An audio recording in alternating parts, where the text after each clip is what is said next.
Teams are out. The first of our live commentaries across the Talksport network today is about to get underway here at Ewood Park. It's from the foot of the Championship.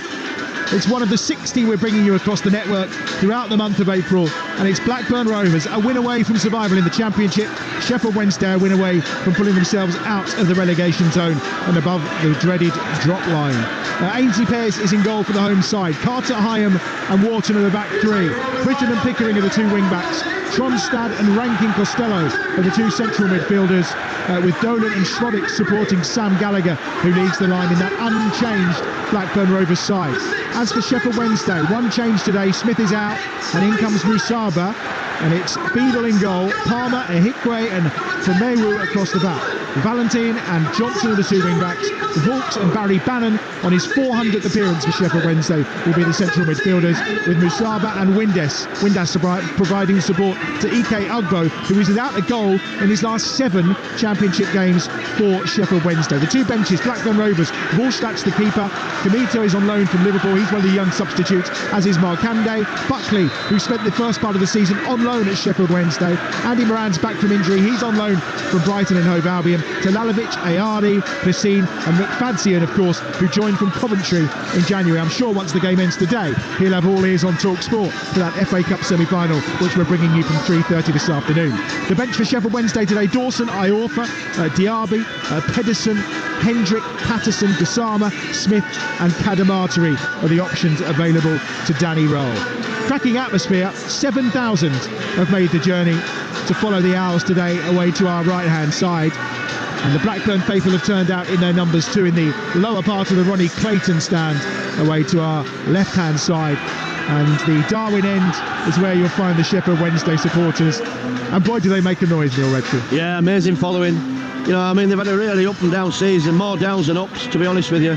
But the loyalty of the supporters has been unwavering. You know, turned out in the thousands today. They're estimated 7,000 Sheffield Wednesday fans turned up. And to be fair to Blackburn, you know, they know they've been in a slog this season. The supporters have stuck with them again. And these are the sort of games in the Championship that, you know, obviously you want your team up at the top end, but they're so keenly fought at this level that these games are, you know, about relegation decisions and who's going to stay up and who's not. They can be just as exciting.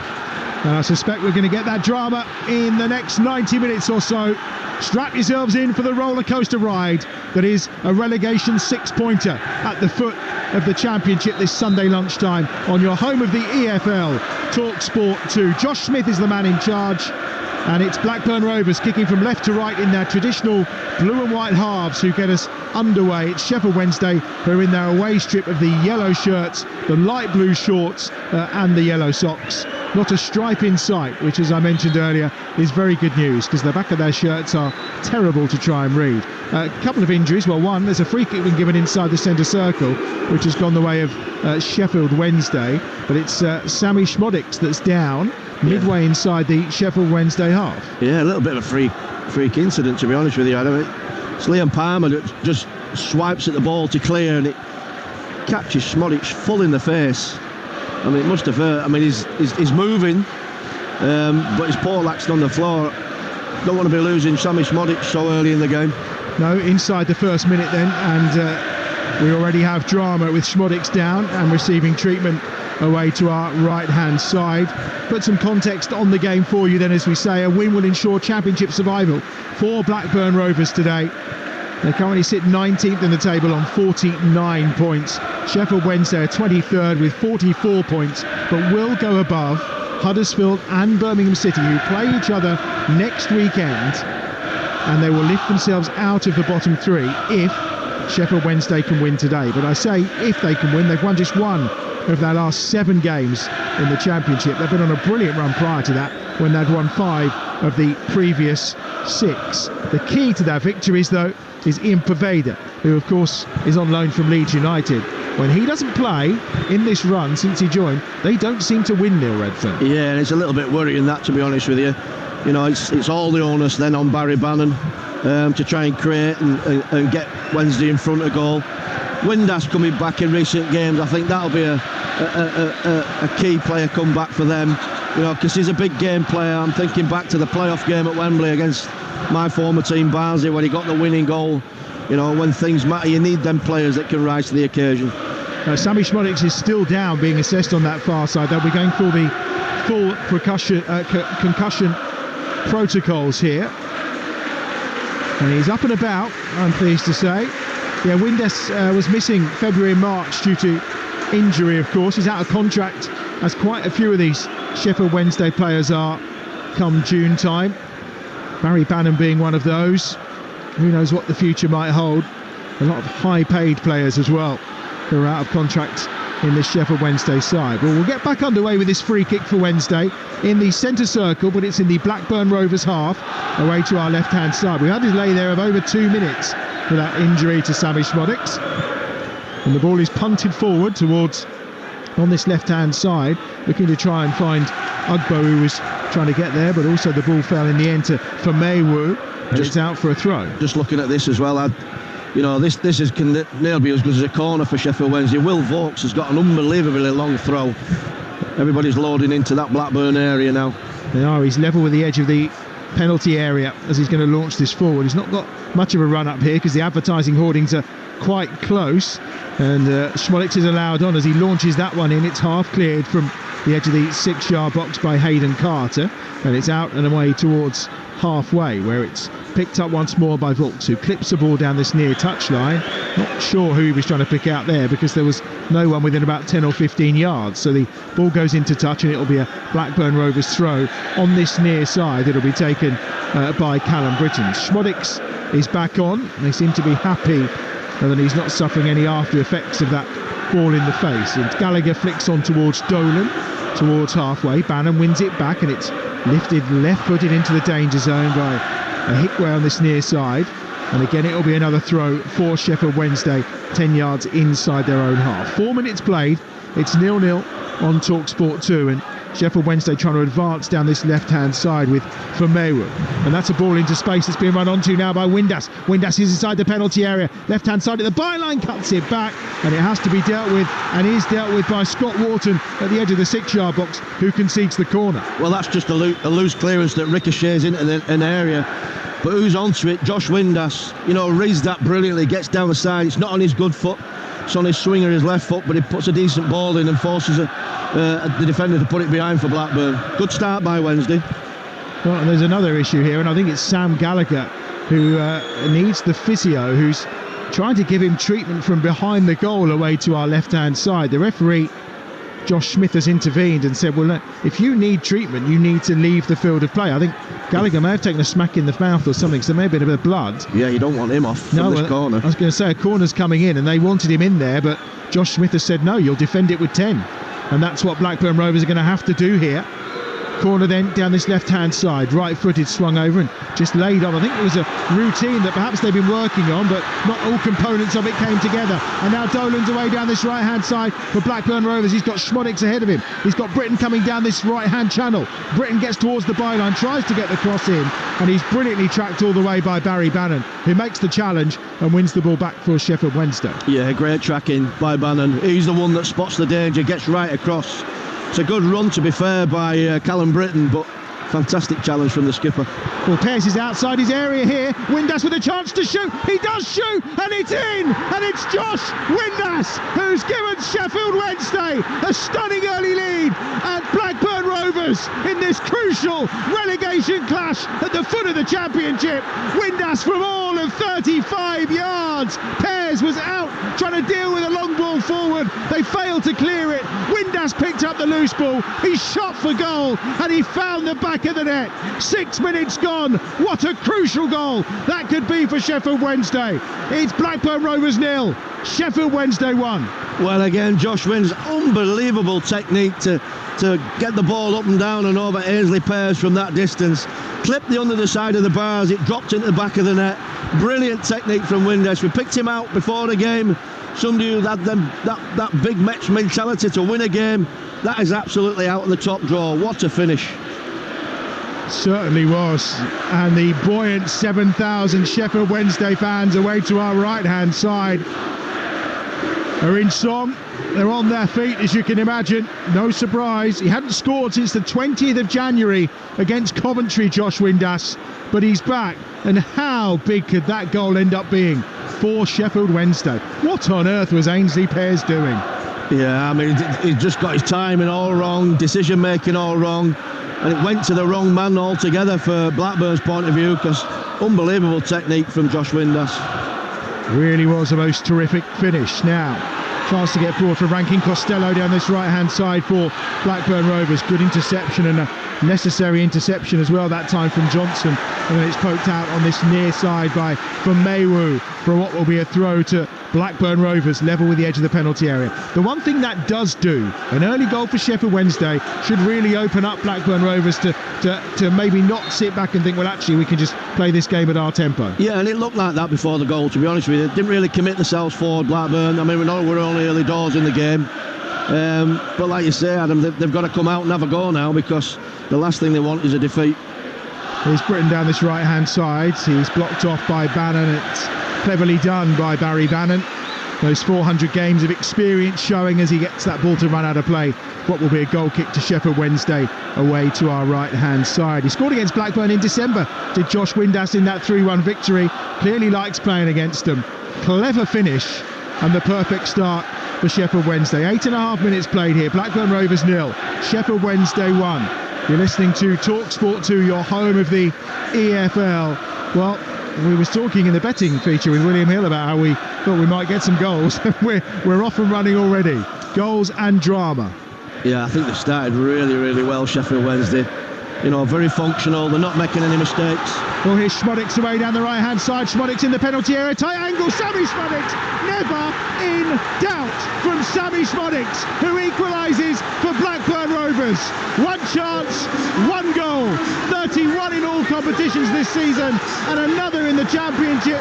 The top scorer, the deadliest marksman in this division. He has 25 for the campaign, and Blackburn Rovers are level already. 9 minutes gone. Blackburn Rovers 1, Sheffield Wednesday 1. Well, we've had two absolutely outstanding goals so early on in the game. Brilliant from Sammy Schmodix.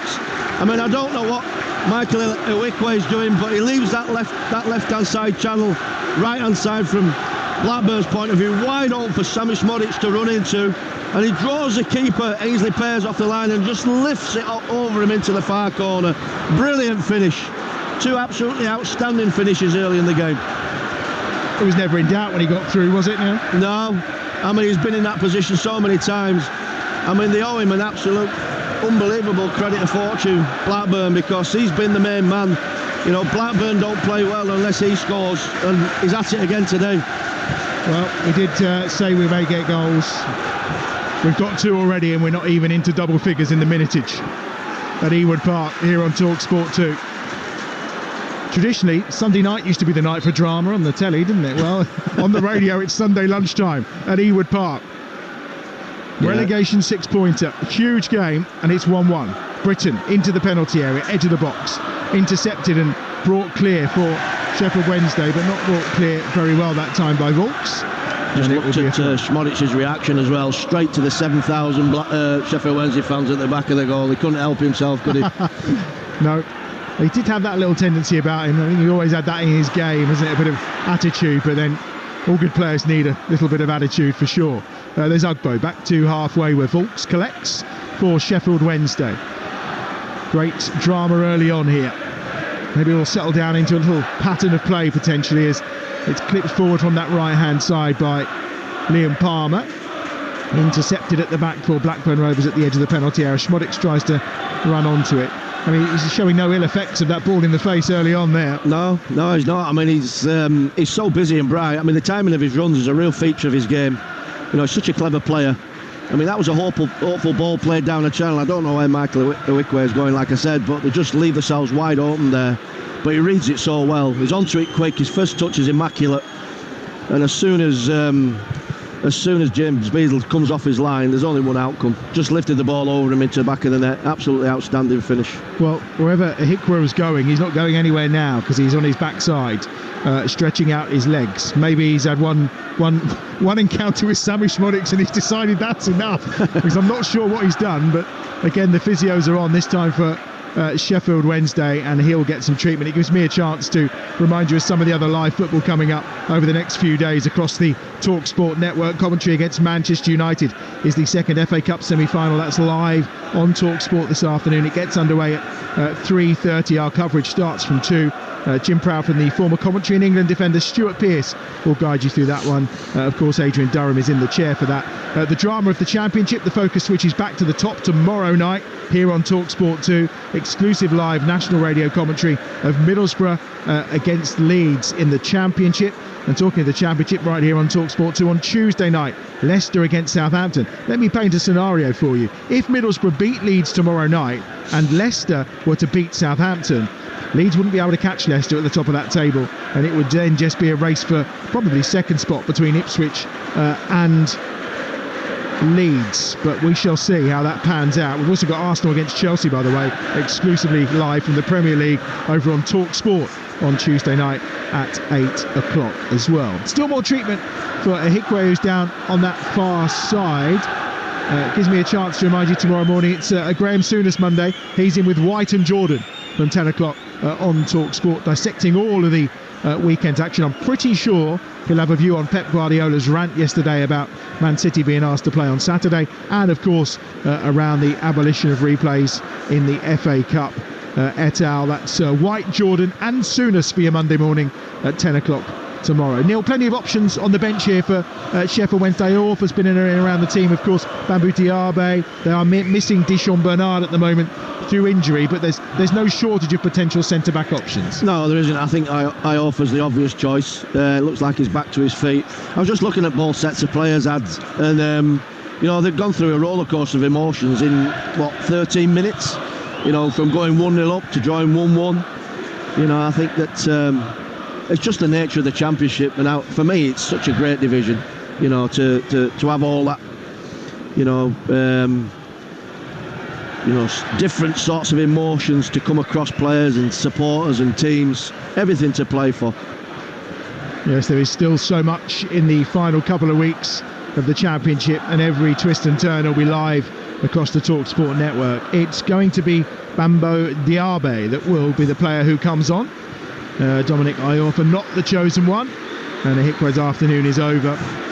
Just one chase after Sammy Schmodix and he's done. 14 and a half minutes on the clock. First change then for Sheffield Wednesday, and Diaby of course was signed from Preston in the summer. 6th time he's come on as a sub this season. He's had 26 starts, so he's been a fairly regular player for Cisco Munoz to begin with, and then of course for Danny Roll since he took over, and he'll just slot into the heart of that back three for Sheffield Wednesday.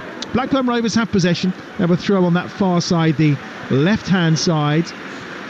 You see those familiar Venki signs. The owners, of course, of Blackburn Rovers have been for some time. It's actually a free kick they've got, an offside, and Palmer will volley it clear back towards halfway.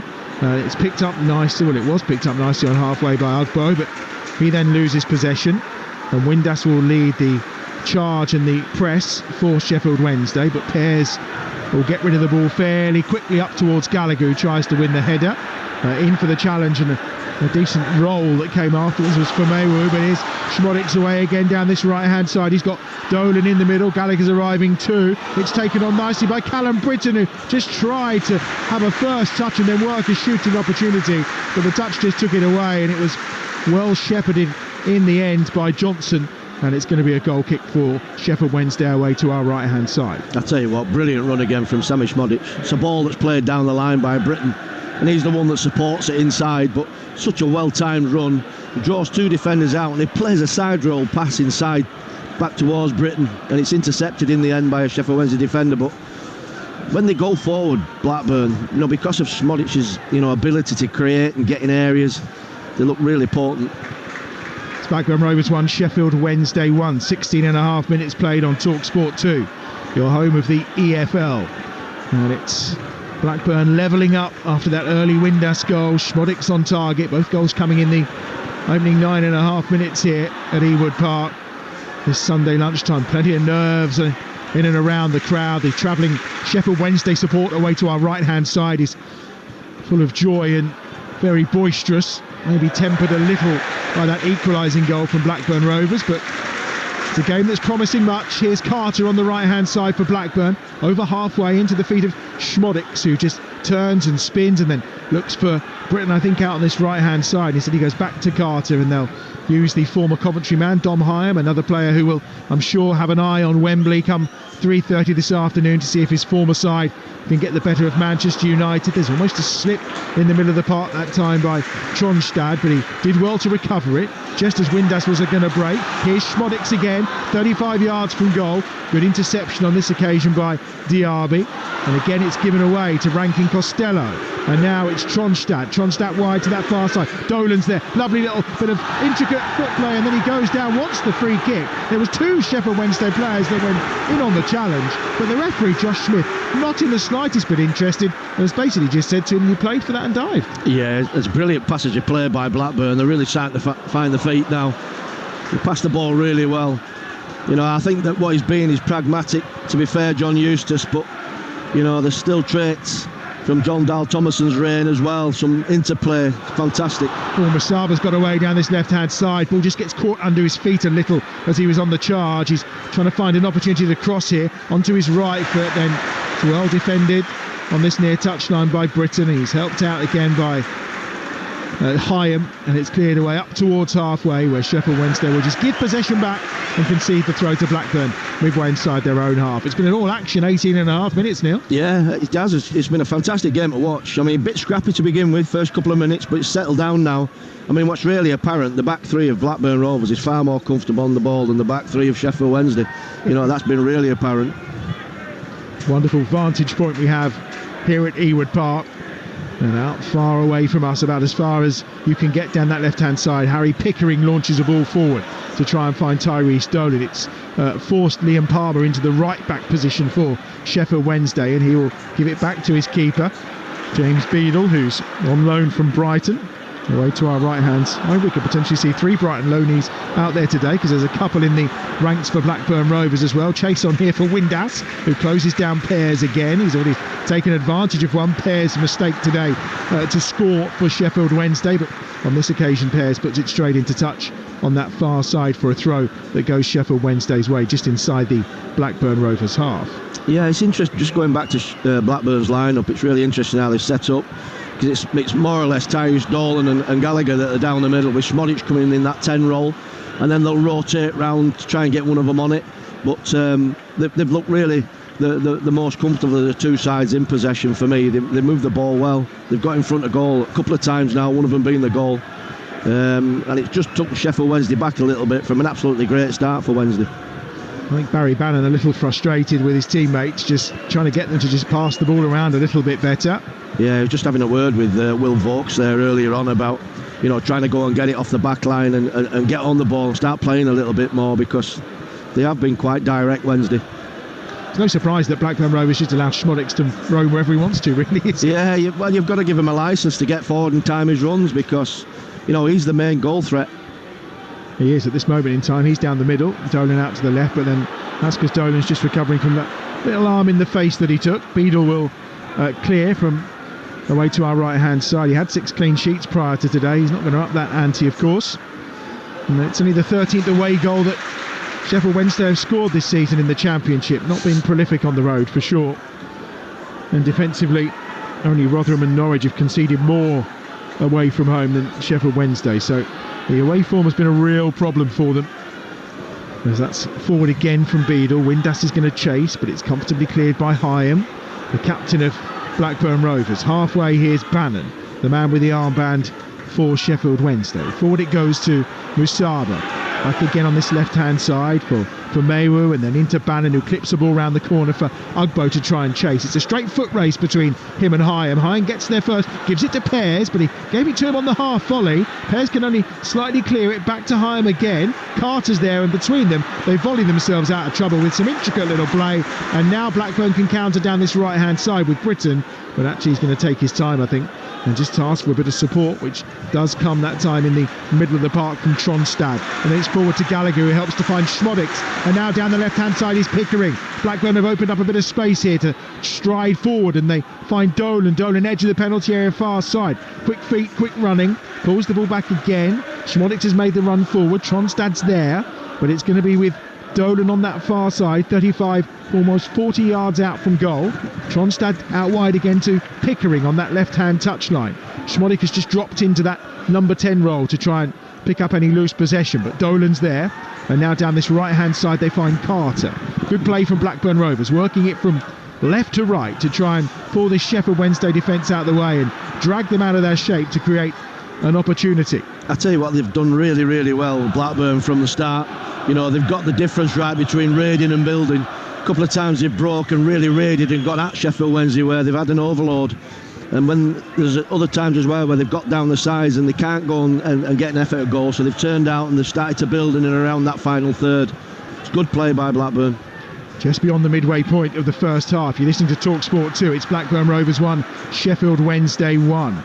That was the voice of Neil Redfearn alongside me, Adam Bridge, here at Ewood Park this Sunday lunchtime.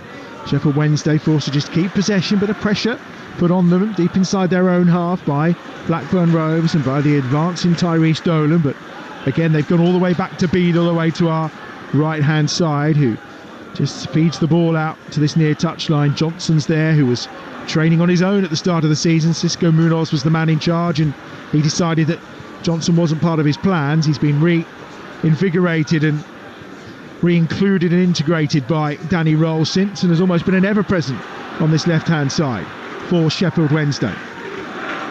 Here he is again on halfway, closed down by two blue and white shirts, one of those being Sam Gallagher, but instead he finds Barry Bannon, and that wand of a left foot of Bannon's is trying to pick out the run on that right-hand side, but again, not enough on it. Easily intercepted by some clever defensive play by Wharton. Yeah, he's just had a little bit more of an influence, Barry Bannon, in these last 2 or 3 minutes. He's just dropped in between the back three, just connected 2 or 3 passes, got on the ball, and he's got a chance to open up a little bit of time on the ball. He's played a beautiful diagonal ball with his left foot, like you say. He's trying to find the runner in Windass, but they deal with it, Blackburn. It's a really interesting game. In that run that John Eustace has been on, of course, with only those 2 victories, not one of them has come at home. They've won one of their last 10 home games here in the Championship, and none of the last 5, in fact, and 4 of them were drawn. So this current scoreline of 1-1 is not unfamiliar to the home supporters of Blackburn Rovers. I just look in there, that was coming, mate. Will Vokes has just trapped Sammy Schmodix. The ball goes in, I mean, he's just come right through the back of him. How he's not got a yellow card there, I don't know. But he's been waiting to do that. You could see it. It has been coming for a while, you are right. And maybe it's what Sheffield Wednesday need to just impose themselves a little bit more on this game, because they're allowing Blackburn Rovers to play. Still 1-1 as Gallagher cuts inside. Big and strong Sam Gallagher. Nice layoff forward by Tronstad to try and get the ball through to Schmodix, who was inside the penalty area, but it's half cleared for Sheffield Wednesday. But it's back with Gallagher again. It's all too easy in the middle of the park right now. Vaux and Bannon not really winning that battle against Rankin, Costello and Tronstad. Yeah, they're a little bit outnumbered in there as well, to be honest with you, because what they do well is really rotate round. Oh, that's poor. That's given away that time by Tronstad. Bannon trying to charge his way through. Tronstad does well as he fights hard to win that ball back. And now down the right-hand side, a chance for Britain to get away. But the pass from Rankin Costello was overhit, and it's out for a throw to Sheffield Wednesday on this near side. 25 minutes gone. It remains 1-1. Yeah, it's this left-hand side for Wednesday that's a little bit open, isn't it? You know what I mean? A couple of times now they've regained and they've gone down that side quite easily, Blackburn. They're aware of it as well. Here's the throw from midway inside their own half. Not the best of throws that time by Maywood. Probably looked a foul throw to me, but the referee not calling it, and it will be a throw instead to Blackburn Rovers just inside their own half on this near touchline. So both those wins since mid-February have been away from home, of course. That one against Leeds last weekend, and that thumping of Sunderland prior to that. It was the first home defeat of the season that Leeds suffered last weekend. A real tactical masterclass from John Eustace, who'd done it previously, of course, when he was in charge of Birmingham City earlier on in the season. They beat Leeds by 1-0. It was Leeds' lowest XG of the entire campaign that day. So Eustace has very much got Leeds' number, which I can tell you in the tunnel at Ellen Road last week very much was making him smile. Carter does brilliantly, gets that ball across to Schmodix, 35 yards from goal. Pickering out wide on the left-hand side, just off the angle of the penalty area. Gives it back to Tronstad. Tronstad goes across to Rankin Costello. He wasn't the best of passes, and I think Rankin Costello has just given him the filthiest of looks, to say a little unnecessary, having just about managed to keep possession of the ball.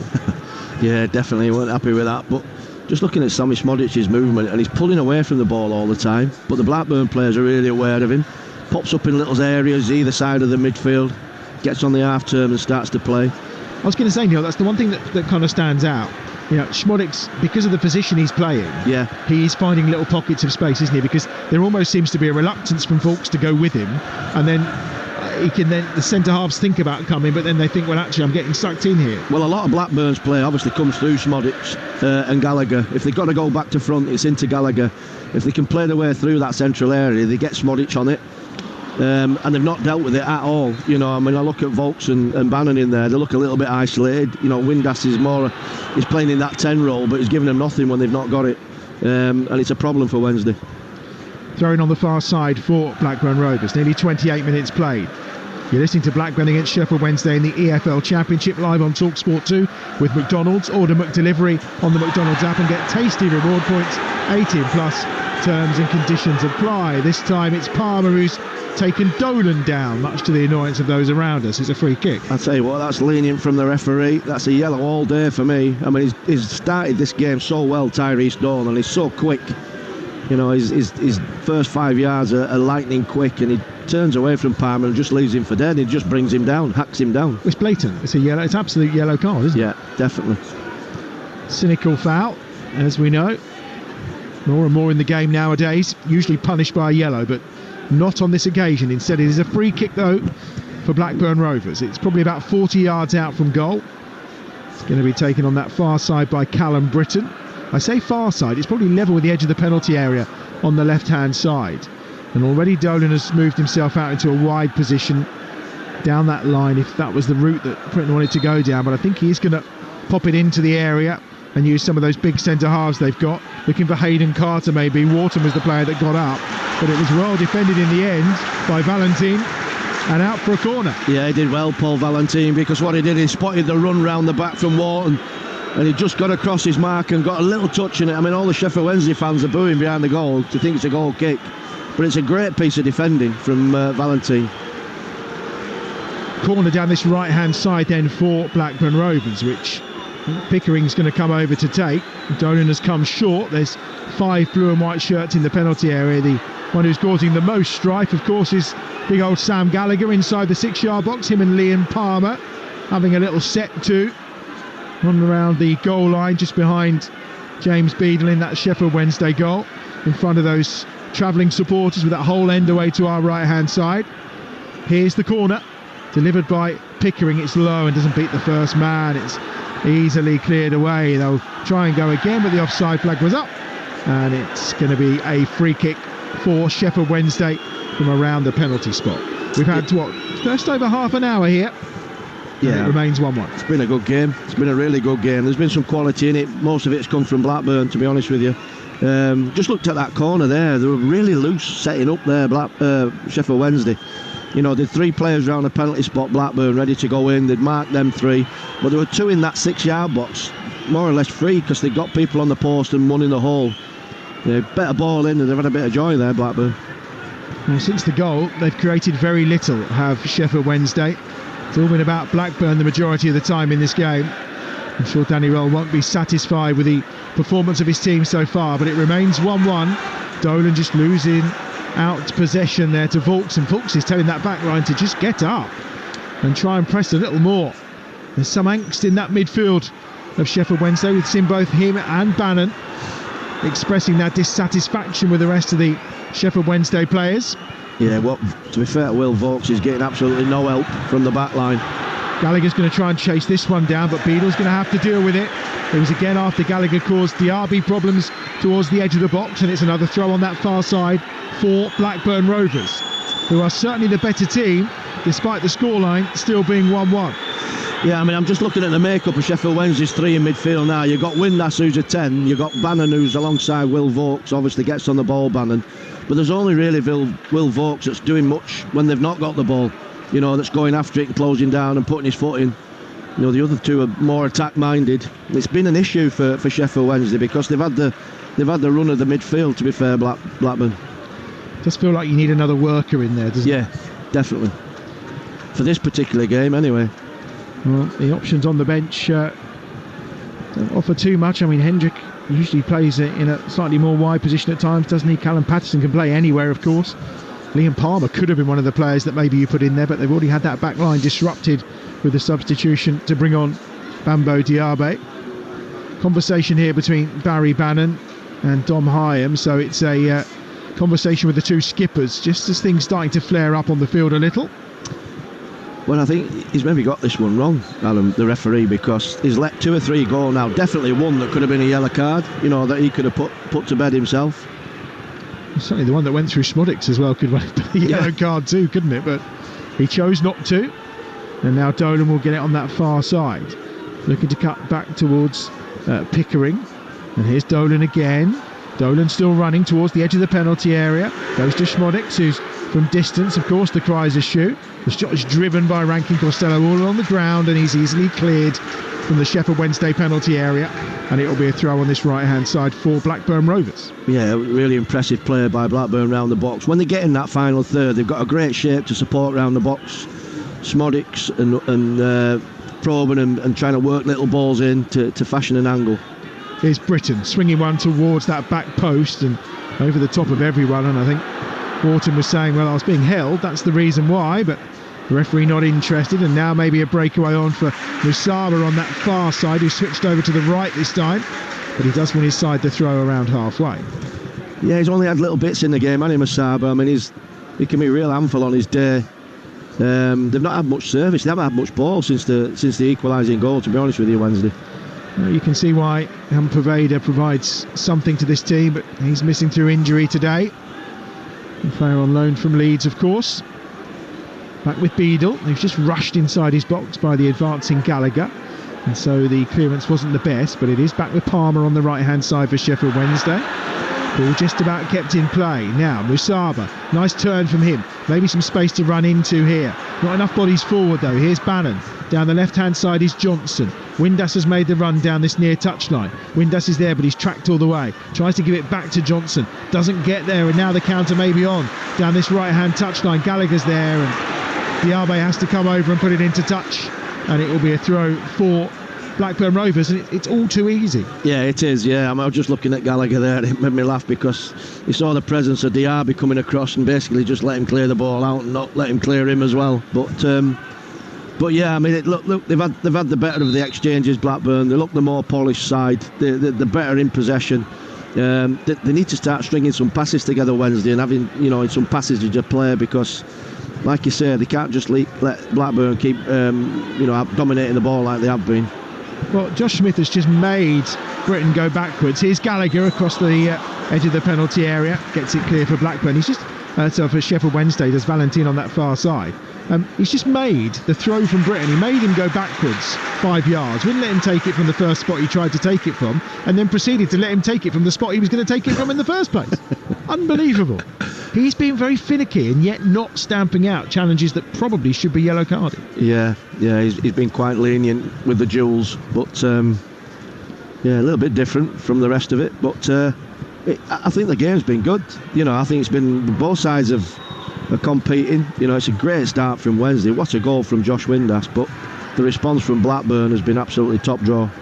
Boat just trying to get a bit of time on the ball for the first time in this game, really. Batten does brilliantly, goes to ground and wins the ball back, and then makes the pass while he's on the floor, and then just says to his teammates, come on, in a manner as if to say, look, if I can do it, what about you? Here's Volks down this near side. Now a chance. Musaba is away towards the edge of the penalty area, right hand side, early ball in, way too early, was it? Windass is coming, and in the end it was 6s and 7s around the edge of that 6-yard box, and it's going to be a corner.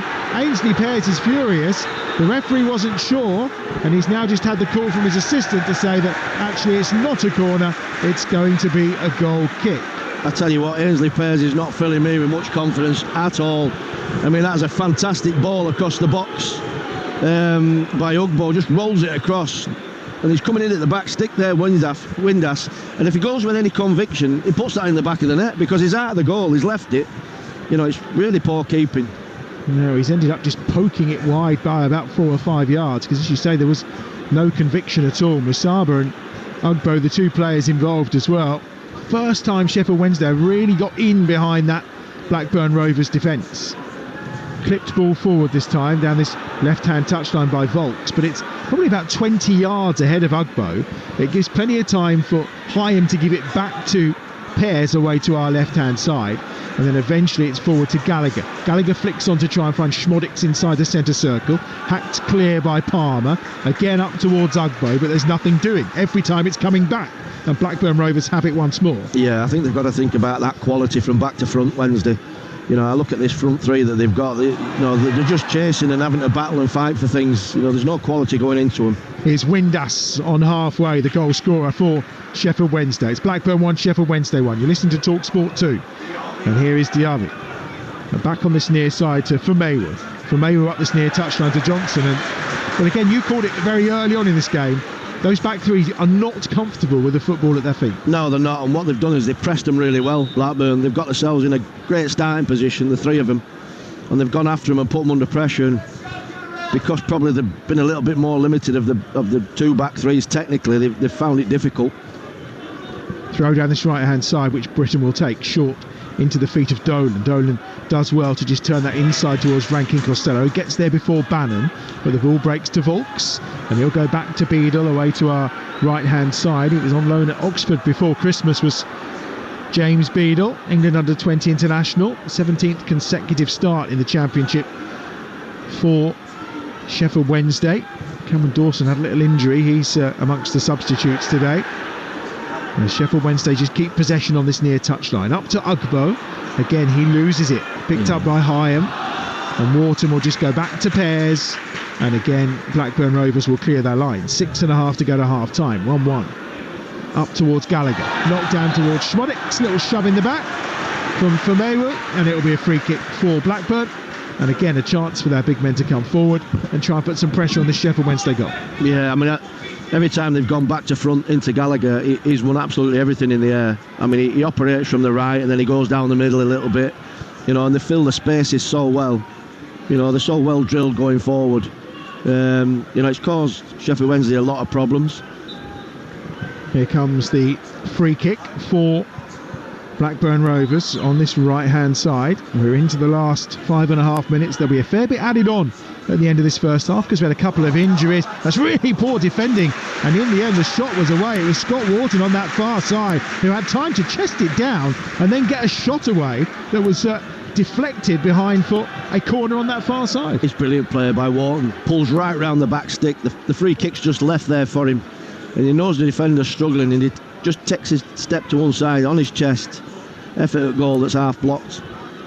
It's like everything was playing out in slow motion for a moment. Here's the corner from the left-hand side this time, so it's going to be an outswinger again. Hyam, Wharton and Carter are the targets. Diaby's got up and won the first header this time. There's a foul and a free kick for Sheffield Wednesday, to the ironic cheers of the 7,000 away supporters who've made the journey across the Pennines.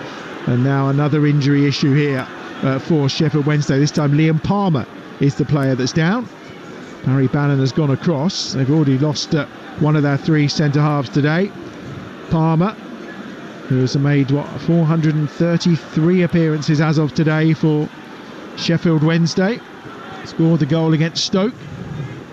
First for him since the playoff semi-final second leg at Hillsborough.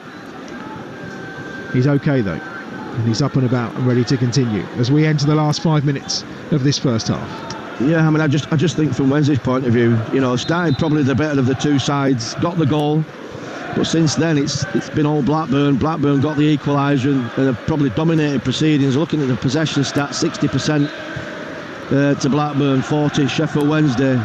But the good thing is they're still in, you know, 1-1, you know, they're still in this. They can get a win out of this, but You just need to do more in possession, I think. Well, Ugbo's done well down this left-hand side. Callum Britton's there. He certainly made no contact with the ball and did make contact with Ugbo, and it's a free kick for Sheffield Wednesday, a couple of yards from the corner flag down this left-hand side, and a real opportunity maybe from a set piece now for Sheffield Wednesday to cause some carnage. Did he really need to make that challenge, do you think? You know, the ball's running away. Ugbo's going nowhere, is he? Yeah, he's got his back to play, ball's running out of play.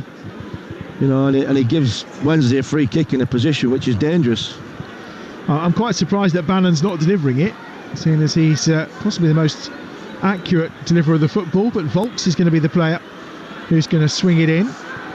Will Volks, and there's plenty of yellow shirts in and around that 6-yard box. Towards the back post, Ugbo was the one who got up, but it's evaded everyone and is out of play for a goal kick away to our left-hand side. We've got the drama at the bottom in the Championship today, of course, and over the next week or so, plenty more live Championship commentaries for you, starting tomorrow night. Borough against Leeds is live here on Talksport 2. Tuesday night, it's Leicester against Saints. Friday, Queen's Park Rangers against Leeds. Saturday, we've got Hull against Ipswich on Saturday night.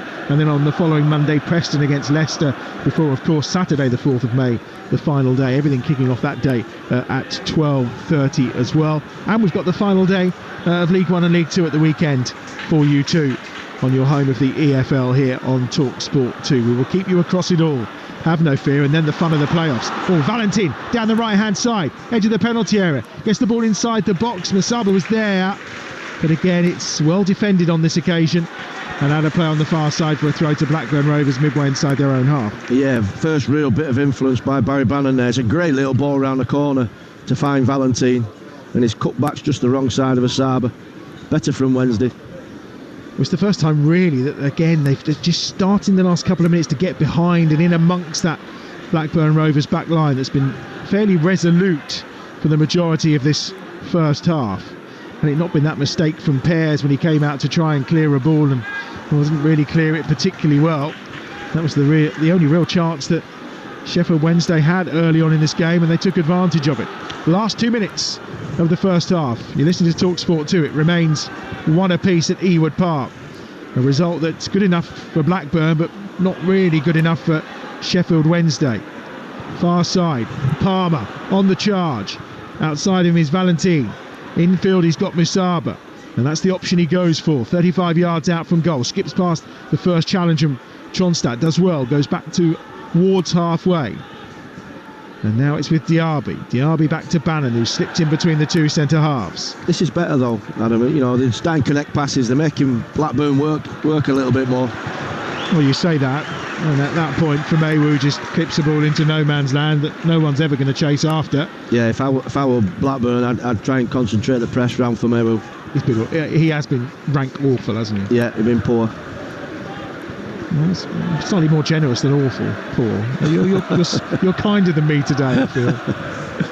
Thoughts of Neil Redfearn, who's alongside me here at Ewood Park as we head into the last 60 seconds of the first half. There will be a fair bit of added time though, of that I'm pretty sure, as Gallagher flicks it down to Donan, and Donan, I mean, he's made the most of it. There was a little shove in the back from Diaby, but he certainly hit the ground very swiftly. They've taken that one quickly. Schmodix is trying to chase onto it. Palmer's shepherding it out of play, and it will be a goal kick for Sheffield Wednesday away to our right hand side. At this point, Jeremy Simpson appears, and there'll be 7 added minutes at the end of this first half. A couple of fairly lengthy injuries to Schmodix and Hickway as well. There'll be a minimum of 7 minutes added time. 7 minutes. And a very loud PA as well. Just looked at that little bit of play there though. A free kick to Blackburn, and they get on with it and play it quickly. And Sammy Schmodix is running down the sides. He's football bright, and that's the difference. That's somebody who's got 30 goals, you know, that's thinking about space and can I get in and can I get the better of the opposition, you know. And he's been the one real bit of quality from both sides that stood out. The other two players who've managed to notch that many goals in the Championship without scoring a penalty, because that's the other thing, he doesn't take the penalties for Blackburn Rovers. Ollie Watkins and Timu Puki are the last couple who've managed to bag as many goals in the Championship without taking penalties as part of the tally. Again, it makes his totals even more impressive. We've had 1 minute of the 7 added at the end of this first half. It's a throw for Sheffield Wednesday on that far side, and it's with Liam Palmer again. Familiar wristbands around his left wrist, the same as Marvin Johnson on this near side, both of them carry that particular trait. Here's Britton down this right hand side, clips the ball into space for Smodics to chase after. Diaba's head across there at full pelt. I don't think he could have stopped himself if he was anywhere near the hoardings. And Beadle's tried a little bit of trickery inside his own box to get the better of Gallagher, which he did on this occasion. Tronstadt wins the header in the middle of the park, and now it comes down to Johnson on this near touchline. Into the feet this time of Windass. Windass goes back to Diaby, and he'll now find Palmer, and that's better from Sheffield Wednesday, 10 yards short of halfway. They've just come alive a little bit, haven't they, Sheffield Wednesday? Lovely ball picked out of the air by Bannon. Ball inside the penalty area. Ugbo's there, right hand side of the box. Musaba on the turn inside the area is taking it away from himself.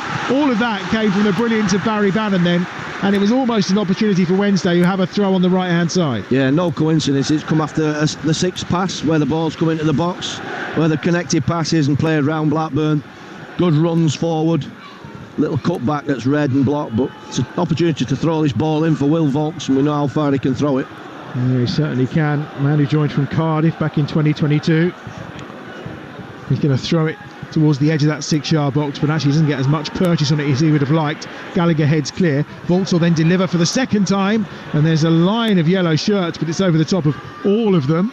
And it's picked up there on this near side by Johnson, who's done well. He's got the better of Carter. Johnson in the box, pulls it back, edge of the box. Palmer's there, and he just fires over the top of the crossbar from the edge of the penalty area. What an opportunity for Liam Palmer to put Sheffield Wednesday back in front. Oh, brilliant bit of play by Marvin Johnson. Comes all the way along the byline and pulls it back, and he's coming onto it there, Palmer. And all he's got to do is hit the target, keep it down, and he skies it over the bar. But they've just started to come into this, growing into this game now, Sheffield Wednesday, far better in this last 10-15 minutes. They've actually started to play some football, haven't they? Yeah, definitely. Palmer with a real opportunity there to have scored back-to-back goals, having got that goal against Stoke last time out. Good header one that time by Famewu. Up in the air towards Dolan on this near side, who's gone down. Smodics is going to challenge for it, and that puts the pressure on Bambo Diaby, who just hacks it up in the air and can't get it clear at the second attempt. But according to the referee, Sammy Smodics has fouled him. I think Diaby's lucky there, because he was all over the shop. Yeah, I mean, he had two clearances. It looked like he clearing a rugby ball. You wouldn't think it was a football. They're very long legs to try and get up in the air and hack clear, though, aren't they? Definitely. Here's the free kick, Beadle away to our right hand side. We've almost had 4 of the 7 minutes added at the end of this first half. It remains Blackburn Rovers 1, Sheffield Wednesday 1. And it's Beadle who clip a ball forward down this left hand touchline for Sheffield Wednesday. He's looking to try and find Windass, who's come in from the touchline, but it's an easy header for Carter, and then across. Ooh, that's a bad he's one. got caught. There's 2 of them have had a clash of heads. It's 2 of their own as well. In Vaulks on this near side has managed to clash heads with Diaby, who's in the thick of things, and immediately the physios are ready to come on. Vaulks is doing as they do with a quick rub at the back of the head. Diaby is still got his head forward, just checking there's no claret been spilt, I think. Well, I would have thought they would have been checked, to say the least, as they both caught their heads, because as you say, Neil, it was a nasty one, but Josh Smith is happy to let play continue. Yeah, and the ball was still in play. That was the thing, and he's actually stopped the ball, stopped the play to bring it back for the injury. But it looks like he's giving Blackburn the ball back. But they're in a half-decent position there as that ball went forward. Just looking at Diaby there, just got a call to Vaulks. He's coming onto it. The ball's coming onto him. Just get Vaulks out of the way, and then he heads it through. But no communication. 5 of the 7 added have been played. It remains 1-1. Blackburn have possession inside their own half. Left-footed ball clipped forward on the diagonal by Wharton from inside the centre circle. Here's Gallagher, who goes across on this near touchline. You see, I don't see anything wrong with that. So that's a ball running out of play. Johnson's tracking it back. Fameu's coming across. And all he does, Gallagher, is he goes shoulder to shoulder with him. It's a shoulder charge. Yep, it is. Josh Smith. I was surprised it was given, but Josh Smith and his assistant, it was the assistant that flagged it, wasn't it, immediately? Yeah. And gave the free kick. And it'll be Sheffield Wednesday's free kick a few yards from the corner flag.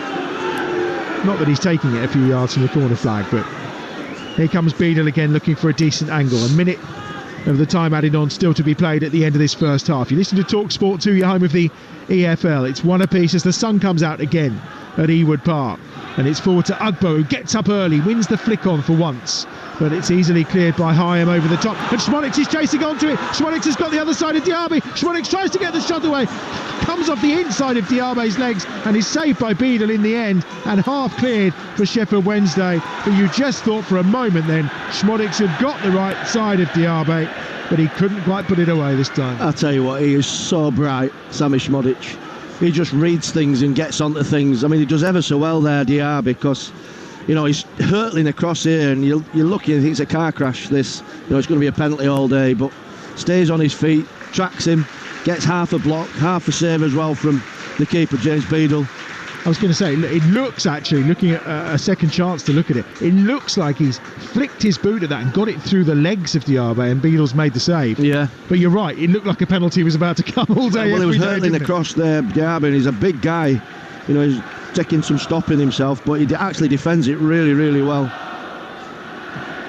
And that's half-time at Ewood Park then. Cracking opening 45 minutes, brought alive early on by that goal from Josh Windass after Ainsley pairs. Well, who knows what he was thinking about at the time as he came out to try and challenge Ugbo and get a clearance, and didn't get it clear really, and Windass from 35 yards just lifted it off the underside of the crossbar and into the back of the net. But it wasn't long before Sammy Schmodic, with his first chance of the game, he had the pace to outstrip that Sheffield Wednesday defence, got inside the penalty area, and from a decent angle poked it into the far corner for goal number 25 in the Championship this season. So they head down the tunnel one apiece. Neil Redfearn is alongside me, and I mean, if you are Danny Roll to start with, where we know that the win is most crucial to them today, you're probably content going in at 1-1, aren't you? Oh, I think he'd be delighted, because Blackburn have been the better side. They've looked the most menacing of the two sides. Having said that, Wednesday's had a little purple spatch for about 10 minutes just before our time when they come back into it. But they're lucky to be, you know, at 1-1 Wednesday at this moment in time. You know, Blackburn have been the side that's been in the ascendancy. You know, the XG's up there, 0.24 for Blackburn, 0.15 for Sheffield Wednesday. So there's not much between the two sides, but to be fair, I think Blackburn will be the happier. You would certainly think so then. Half-time here at Ewood Park in this crucial 6-pointer at the foot of the Championship. It's Blackburn Rovers 1, Sheffield Wednesday 1. EFL Live on Talksport 2 with McDonald's. Fancy some extra fries for extra time? Order McDelivery now on the McDonald's app and get tasty reward points delivered too. 18 plus. Rewards account required. Participating restaurants. Subject to availability. Delivery fees and terms apply. Hello, Tom Skinner here. Literally to drill through the clutter with some fantastic birthday news from DeWalt. To celebrate an amazing 100 years at the cutting edge of power tools, DeWalt have launched their most compact 18-volt XR hammer drill ever. The limited edition DCD 100. It's certainly got bags of wallop, the new DeWalt DCD 100. It's grey, it's compact, and it's got up to 68 Newton meters of torque.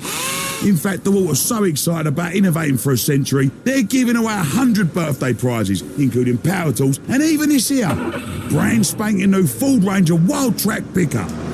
To enter, buy a DCD 100 drill kit from any UK DeWalt retailer before the 12th of June and register online. Easy. The new limited edition DeWalt DCD 100 hammer drill. Tough, rugged and one of a kind. Like me. 18 plus, see dewalt.co.uk for terms and conditions. Get that Euro Millions feeling this Friday. 10 UK winners are guaranteed to be millionaires. That's 10 more reasons to dance. 10 more robots. 10 more limbos. 10 more salsas. 10 UK winners are guaranteed to be millionaires this Friday. Euro Millions from the National Lottery. Play on app. Account terms, rules and procedures apply. Players must be 18 or over. Where would we be without curiosity? It's the drive that takes us to new places. It even got us to the moon. So satisfy your curiosity about electric cars with the Hyundai Explore Electric event, which is on until the 30th of June, where you'll find our award-winning range of electric cars, including the Ioniq 5. Explore more at hyundai.co.uk. It's the dawn of a new Hyundai. Happy birthday to you. Okay, Nathan, you're next. Happy birthday to you. Mum, my birthday's not till next month. Like getting your money's worth? Grab a McDonald's Save a Meal deal. That's a cheeseburger or mayo chicken, medium fries and drink for just $3.99. Also available via Just Eat until the 7th of May. Delivery price uplift and fees apply. Price may vary. Talksport 2 is your dynamic destination for all the latest sporting action, featuring live commentary of all the biggest events, including football, PGA golf, horse racing, Premiership rugby, cricket, boxing, and all the big-hitting drama of the NFL. Plus, Talksport 2's official betting partner, William Hill, is always on hand with the insight and in-depth analysis you need. Talksport 2 with official betting partner, William Hill. Get epic value all season with William Hill. 18 plus, begambleaware.org. The Social with Adi Oladipo and Rory Jennings. Tomorrow afternoon from 3 on Talksport 2. Outspoken opinions and decisive debate following all the action. We talk about football in a bipartisan and educated way. Well, I do at least. I try. News, views, fun and football fixtures. It's not just football though, bit of boxing, bit of horse racing, even a bit of rugby. And it's a try! And some phenomenal guests. If you can't get in this squad after showing the form he showed, I don't think it looks too good for him. This is the place to be. It's Addy and Rory. It's The Social on Talksport 2. What a goal! The Social. Tomorrow afternoon from 3. It just works, doesn't it? On Talksport 2. Talksport Podcast League. Outspoken with White and Jordan. Listen to the latest show whenever and wherever you want with Outspoken, the podcast from Talksport. I still think there's a lot of questions that need to be answered. All killer, no filler conversation. Did you say that he should be investigated by trading standards? That doesn't pull any punches. Yeah, because he was rubbish. Outspoken with Jim Mighty White and Lord Simon Jordan. That's a bit over the top. Well, there we are. Out now. Listen or download for free from your favourite podcast portal. Fight Night Extra on Talksport 2. Tuesday evening from 5. Get weighed in for a massive night of big boxing drama. I'm just ready to go to war. Explosive insight. I'm the generation fighter. I actually feel sorry for all these guys. Hard-hitting boxing discussion. Fantastic boxer. Get in the ring and go the distance. She's got movements that look like Mayweather at times. Fight Night Extra. Tuesday evening from 5. On Talksport 2. The playlist on Talksport 2. Top flight football conversation for the sporting nation. He's going to be half fit at best. Yeah, at best. At best, half fit. All the big name views, news, and opinions that matter. This bloke's too good at football for me. Pull up your socks, lace up your boots, and get stuck in. They did win, and they won quite comfortably. Get all the big fever pitch build-up, all in one mammoth sporting session. Just give me the points. I want to be in front of them. The playlist, Friday afternoon from 5 on Talksport 2. On track, tomorrow afternoon from 1 on Talksport 2. Strap yourself in and put the pedal to the metal for some high-speed sporting mayhem. There's some wacky strategies out there. In-depth racing analysis and big-name interviews. Performance is still there, but for whatever reason, they just can't quite unlock it. Keep ahead of all the action in the world of motorsports. We want to keep pushing the technology. Fast and first with the facts. On track, tomorrow afternoon from 1 on Talksport 2. Wednesday night, the Premier League live on Talksport. It's in! Everton versus Liverpool. In the Merseyside derby. He's gone straight in! coverage from 7, kick-off 8 p.m. What a turn, what a goal! Wednesday night on Talksport. Give us a goal. On DAB+, online, via the Talksport app, and on your smart speaker. EFL Live on Talksport 2. Strap yourselves in for the roller coaster ride that is a relegation 6-pointer at the foot of the Championship this Sunday lunchtime. Well, Pearce is outside his area here. Windass with a chance to shoot. He does shoot, and it's in. And it's Josh Windass who's given Sheffield Wednesday a stunning early lead at Blackburn Rovers in this crucial relegation clash at the foot of the Championship. That is absolutely out of the top drawer. What a finish. Well, here's Schmodix away down the right-hand side. Schmodix in the penalty area. Tight angle. Sammy Schmodix, never in doubt from Sammy Schmodix, who equalises for Blackburn Rovers. You know, Blackburn don't play well unless he scores, and he's at it again today. Blackburn Rovers 1, Sheffield Wednesday 1. And that's the score at half-time here then. We have a huge game this afternoon live over on Talksport from Wembley. That's the FA Cup semi-final between Coventry City and Manchester United. Will we see a second successive Manchester derby as the FA Cup final, or will the Sky Blues cause an upset once again? Expect fireworks this afternoon from 3:30.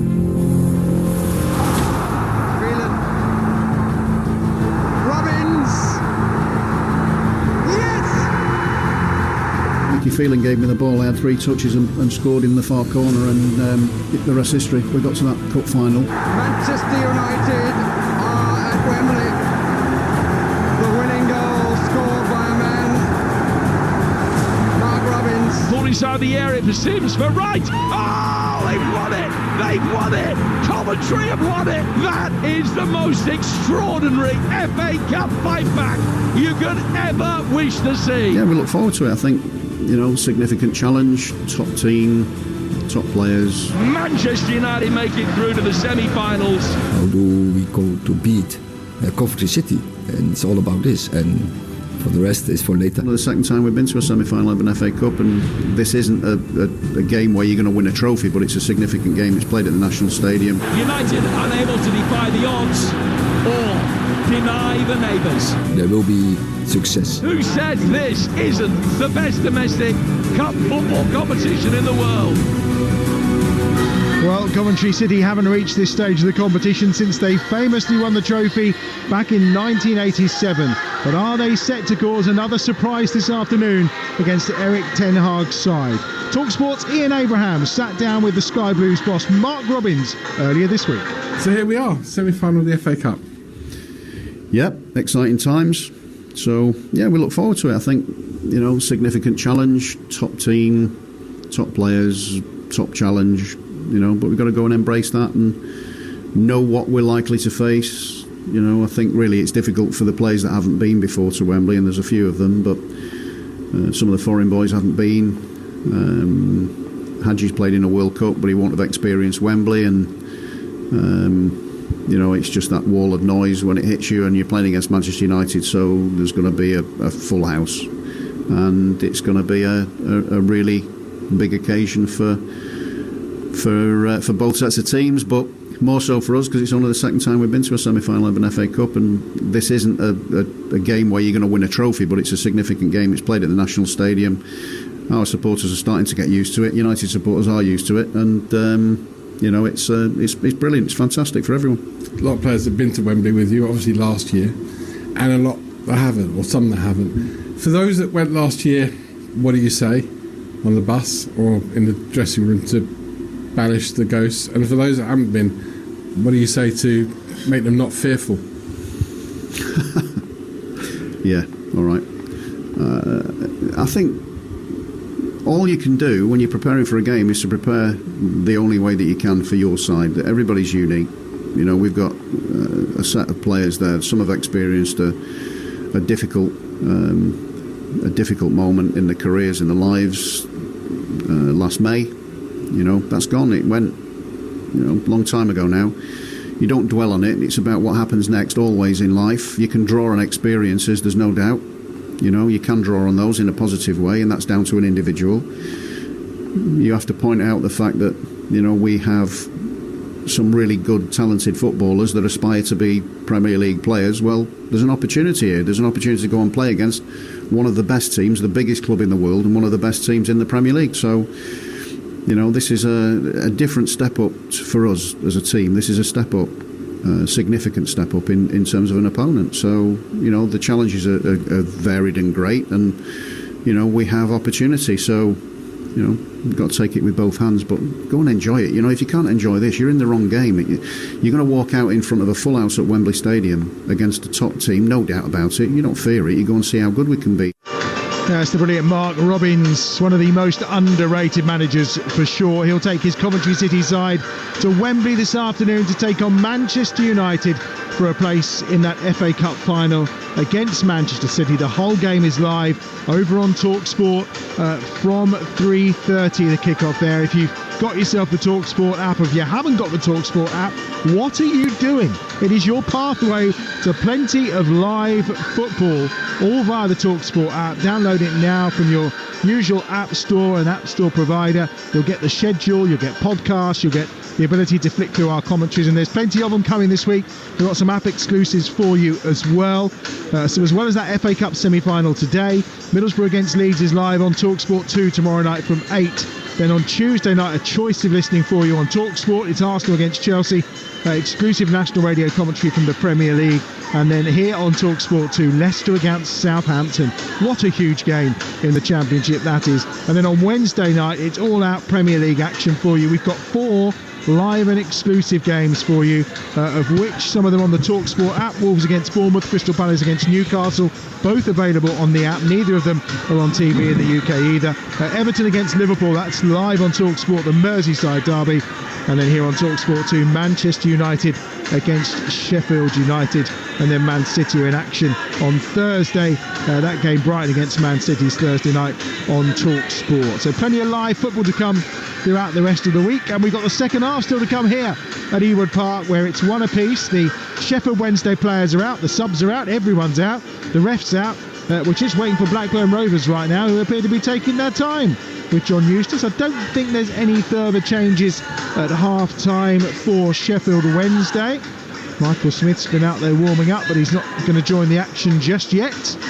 And no sign of Blackburn Rovers as is either. I'll run you through the Sheffield Wednesday team then, given that they're all out. It's Beadle in goal. The back three now is Palmer, Diaby and Famewu. It's Valentin and Johnson, the two wing-backs. Volks and Bannon in midfield. Windass is playing in the 10 supporting role with Musaba and Ugbo as well up top for Sheffield Wednesday. As for Blackburn Rovers, Pears is in goal. It's Carter, Hyam and Wharton across the back. Britton and Pickering are the wing-backs. Tronstad and Rankin Costello in midfield, with Dolan and Gallagher leading the line, and Schmodix just dropping in behind them, finding plenty of space throughout the opening 45 minutes here. No changes then, Neil, ready to go for the second half. It will be interesting to see how Sheffield Wednesday, because they really kind of had a little bit of momentum before half-time, didn't they? Whether they can pick that up again. Yeah, and I think that'll have been the team talk at half-time, to be fair, from Danny Rawle. You know, we need to really get into this game, because we've got to win it. You know, a point would be a good point here, but they need all three. So they've got to try and find a way to get over the line and get the other side of this Blackburn side, who have, in honesty, been the better of the two sides so far. Well, they certainly have, but it's one apiece. We're off and running at the start of this second half. Then you're listening to Talksport 2, your home of the EFL. 1-1 then, the goals from Windass and from Schmodix in the opening 10 minutes of this game as things stand. And then after that, a long period of Blackburn being by far and away the better side. But then Sheffield Wednesday just with a few moments towards half-time. And it's those who desperately need the win. Danny Rawle is the man who desperately needs those 3 points to get his side out of that drop zone for the first time since the start of the season. Long ball forward down that left-hand side for Wednesday. Johnson's done well to keep it in and then just runs it out of play. And it will be a throw-in on that far side for Blackburn Rovers, probably about 25 yards out from their own goal. Yeah, interesting start from Wednesday. Really took the time from the kick-off, regained, split out from the back, went nice and big, made the pitch nice and big, and waited for Blackburn to start to jump to press and just played the ball long past them and try to get on the second phase. Something that they've done quite a bit in this game so far. Here's a chance, it's Schmodix, 25 yards from goal. Across comes Palmer to do the defending and did it well, but he's now got to close down Pickering, who's midway inside the Sheffield Wednesday half. Right-footed ball from Tronstad towards the back post, and it was Britton had got up and got forward and won the header, and he's done himself a mischief in the process. Yeah, it looks like he's rolled his ankle, to be honest with you, as he's gone and gone for that header. He's climbed well above Valentin, to be fair. It's a good ball, great spot, diagonal ball. It's come right round the back. They could do without him being injured, to be honest with you. Blackburn is a good performer for him, been consistent this season. Well, the game following a similar pattern to the first half here, because Schmodix was down very early on, and now Callum Britton is down receiving treatment on that far side. So as things stand at the foot of the table for Sheffield Wednesday, they would move on to 45 points. They have West Bromwich Albion and they have Sunderland still to come. They are the matches that are left for them after today. 45 points would take them above Huddersfield, but they would still be below Birmingham City and still in the bottom 3 of that championship table after today. As for Blackburn, the point would take them up to 50 points and would put them level on points with Queen's Park Rangers and Stoke, but they would actually move up to 17th in the table because of that slightly better goal difference that would be key for them, Neil Redfearn. And at this stage of the season, everything counts, doesn't it? Yeah, it does, definitely. You know, and if you look at John Eustace, what he's done is he's made Blackburn difficult to score against, and it's actually made a big difference to their goal difference, their goal tally. So I think from Blackburn's point of view, they started off where they waited for Wednesday to begin with, set off like a steam train Wednesday, scored a great goal from Josh Windass, fantastic finish. He won't score a better goal all his career, I don't think. I mean, it's fully 40 yards out where he's clipped the keeper. I mean, he's not covered himself in glory there, Ainsley Pears, but still got to put the ball in the net, Windass. But from then on in, they just grew and grew into the game, Blackburn, and the equaliser was just as equally of high quality from Sami Šmodic, what we've come to expect. Great time run, good first touch, drew the keeper and just lifted it over him, and Blackburn have dominated since. They've got to try and find a way of wrestling the initiative away from Blackburn of Wednesday. Former Leeds United boss Neil Redfearn alongside me, Adam Bridge, here at Ewood Park. We are back and underway again. Another delay of just over 2 minutes there. Callum Britton is okay on the far side. He's going to come back on anyway. There's no immediate change for Blackburn Rovers. Just waiting for the signal from our referee Josh Smith to allow him to return back onto the field of play. In the meantime, it will be a free kick for Blackburn just inside their own half down this left-hand touchline. It's clipped into space on this near side and put out of play by Diaby. That wins the corner for Blackburn. It was a fairly hopeful ball down into the corner, but actually something quite decent could come from this. Yeah, he did brilliant there, Gallagher, because he's second best to the ball down the side. It's a great weighted pass down the channel, down the left-hand channel. And it just comes from behind Derby and eases him onto it, and he gives the corner away. Doran tees up Šmodic at the head of the box. Šmodic again on his right foot, plays it square. Rankin Costello, 25 yards out, tries the shot. It's blocked. It comes to Bannon. Is there a counter on? No. Bannon's pass is really poor. Straight back to Rankin Costello. Swings it into the penalty area, but straight down the throat of the goalkeeper Beadle.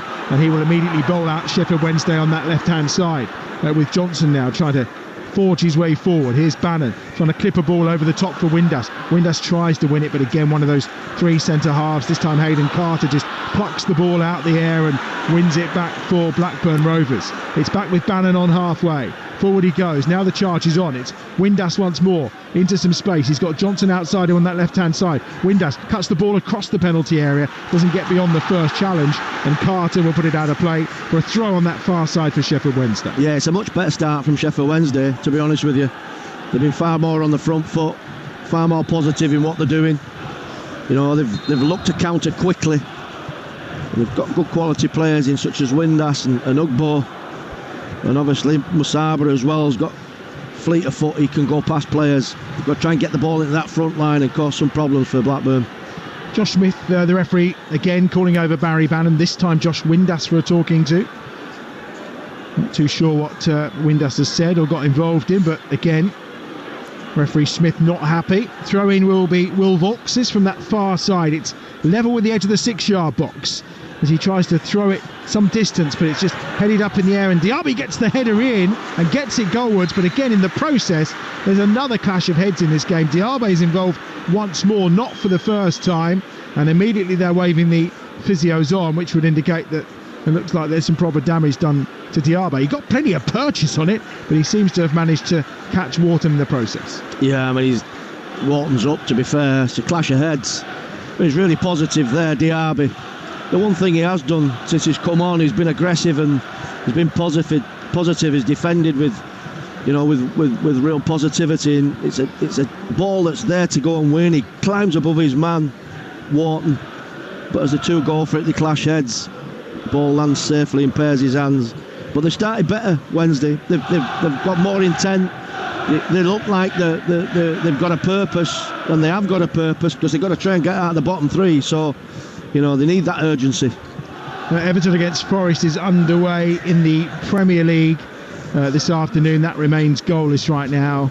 Big game at the foot of the Premier League between Everton and Forest. Diaby is still down, receiving treatment right at the edge of the 6-yard box of the Blackburn Rovers penalty area, away to our right hand side. A reminder, Coventry against Manchester United, that FA Cup semi-final, 3:30 this afternoon over on Talksport. Adrian Durham in the chair, Jim Proudfoot and the former Coventry and England defender Stuart Pearce will be your commentary team for that one. A couple of things for tomorrow morning as the working week returns and we get underway. The Superstar Breakfast, of course, from 6 a.m, reflecting on what's been a busy weekend of action and looking ahead to what's going to be a super week of live football as well. And very much there'll be impacts throughout the week on the race for the Premier League title, the race against relegation, and obviously the battle to find your way into the Premier League from the Championship. All sorts of live commentaries reflecting that throughout the week, but you'll guess the best reaction to it, of course, on our Superstar Breakfast from 6 every morning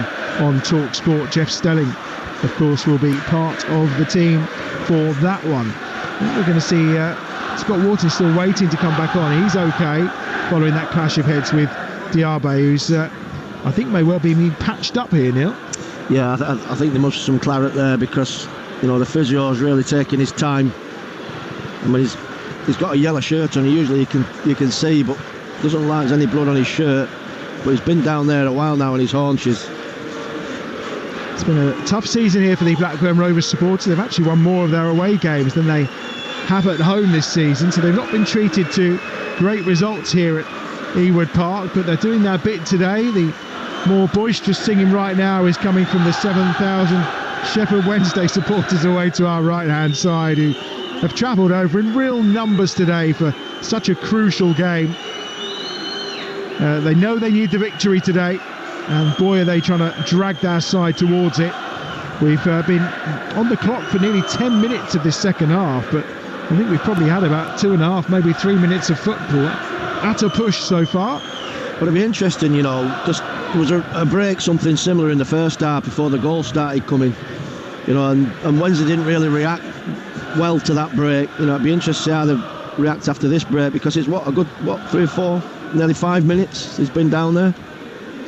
Well, I'm just trying to work out if the physio that's in the technical areas just saying to Danny Roll he can't continue, and they are now looking around at the substitute. So I think we'll probably may well see the introduction of Dominic Iorfa here. They've already lost to Hickway, of course. Diaby was his replacement, so we are going to see the subbed. Yeah. Let's just hope he's okay, and that's nothing too serious of a head injury for Bambo Diaby away to our right hand side. But it is going to be Dominic Iorfa that will come on to replace him. And again, a second enforced change for Sheffield Wednesday in this game, and into that back line as well. Yeah, I mean, it's not ideal, really. I mean, they've had to suffer that, and you've got to take that into consideration. Yeah, you can see there's blood all over his shirt. Diaby's got to come off. It's obviously worse than what they thought. But Iorfa goes and slots straight back in. But like I said, it's not ideal when you're having to chop and change your back line so many times. He's on, Iorfa. He'll just drop into that central position as expected. And poor old Bambo Diaby is, his yellow shirt is become yellow and red actually as he wanders around this touchline on this near side, obviously getting a standing ovation and plenty of applause as he's right in front of those Sheffield Wednesday supporters away to our right hand side in the Darwin end here at the Ewood Park. Forward it goes on that far touchline. Windass getting up towards Ugbo, and then it's Volks tries to win it in the middle of the park, doesn't get there, but instead it's Valentin that will drive forward. And Musaba's got some room on this right hand side.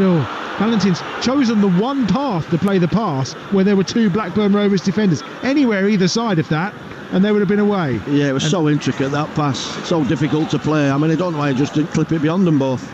Would have been the answer, wouldn't it? Here's Pickering lifting a ball in towards Gallagher at the edge of the penalty area, but backpedaling Liam Palmer wins the cushioned header. First touch for Iorfa on this right hand side, and out it goes on this near side from Palmer, and that's going to be a throw in on this near touchline. Yeah, that's not good, to be fair, from Palmer. He had a bit of time there. His touch needed to be better, needed to be tighter, and needed to be quicker with his distribution. Now an opportunity for Volks. He's been clattered by Wharton, but he got the ball away anyway. Here's Ugbo. Windass ahead of him. Ugbo finds Musaba. Musaba right hand edge of the box. Gets to the cross to the back post. Finish and in. And it's a brilliant goal from Johnson. And Sheffield Wednesday have pulled Blackburn Rovers apart. And they have the lead again for the second time in this game. And it's Marvin Johnson appearing at the back post to slam the ball home. His fourth championship goal of the season. He was out the door at the start of the season. Munoz didn't want to know, but Danny Roll brings him back in, and Marvin Johnson could have scored the most crucial goal for Sheffield Wednesday's attempts to stay in the championship. It's Blackburn Rovers 1, Sheffield Wednesday 2. Well, he's been such a consistent servant for Sheffield Wednesday, Palmer. Great finish at the back stick with his left foot. But it all started from Will Vaux in midfield, went through a crunching tackle, he's still down on the floor now.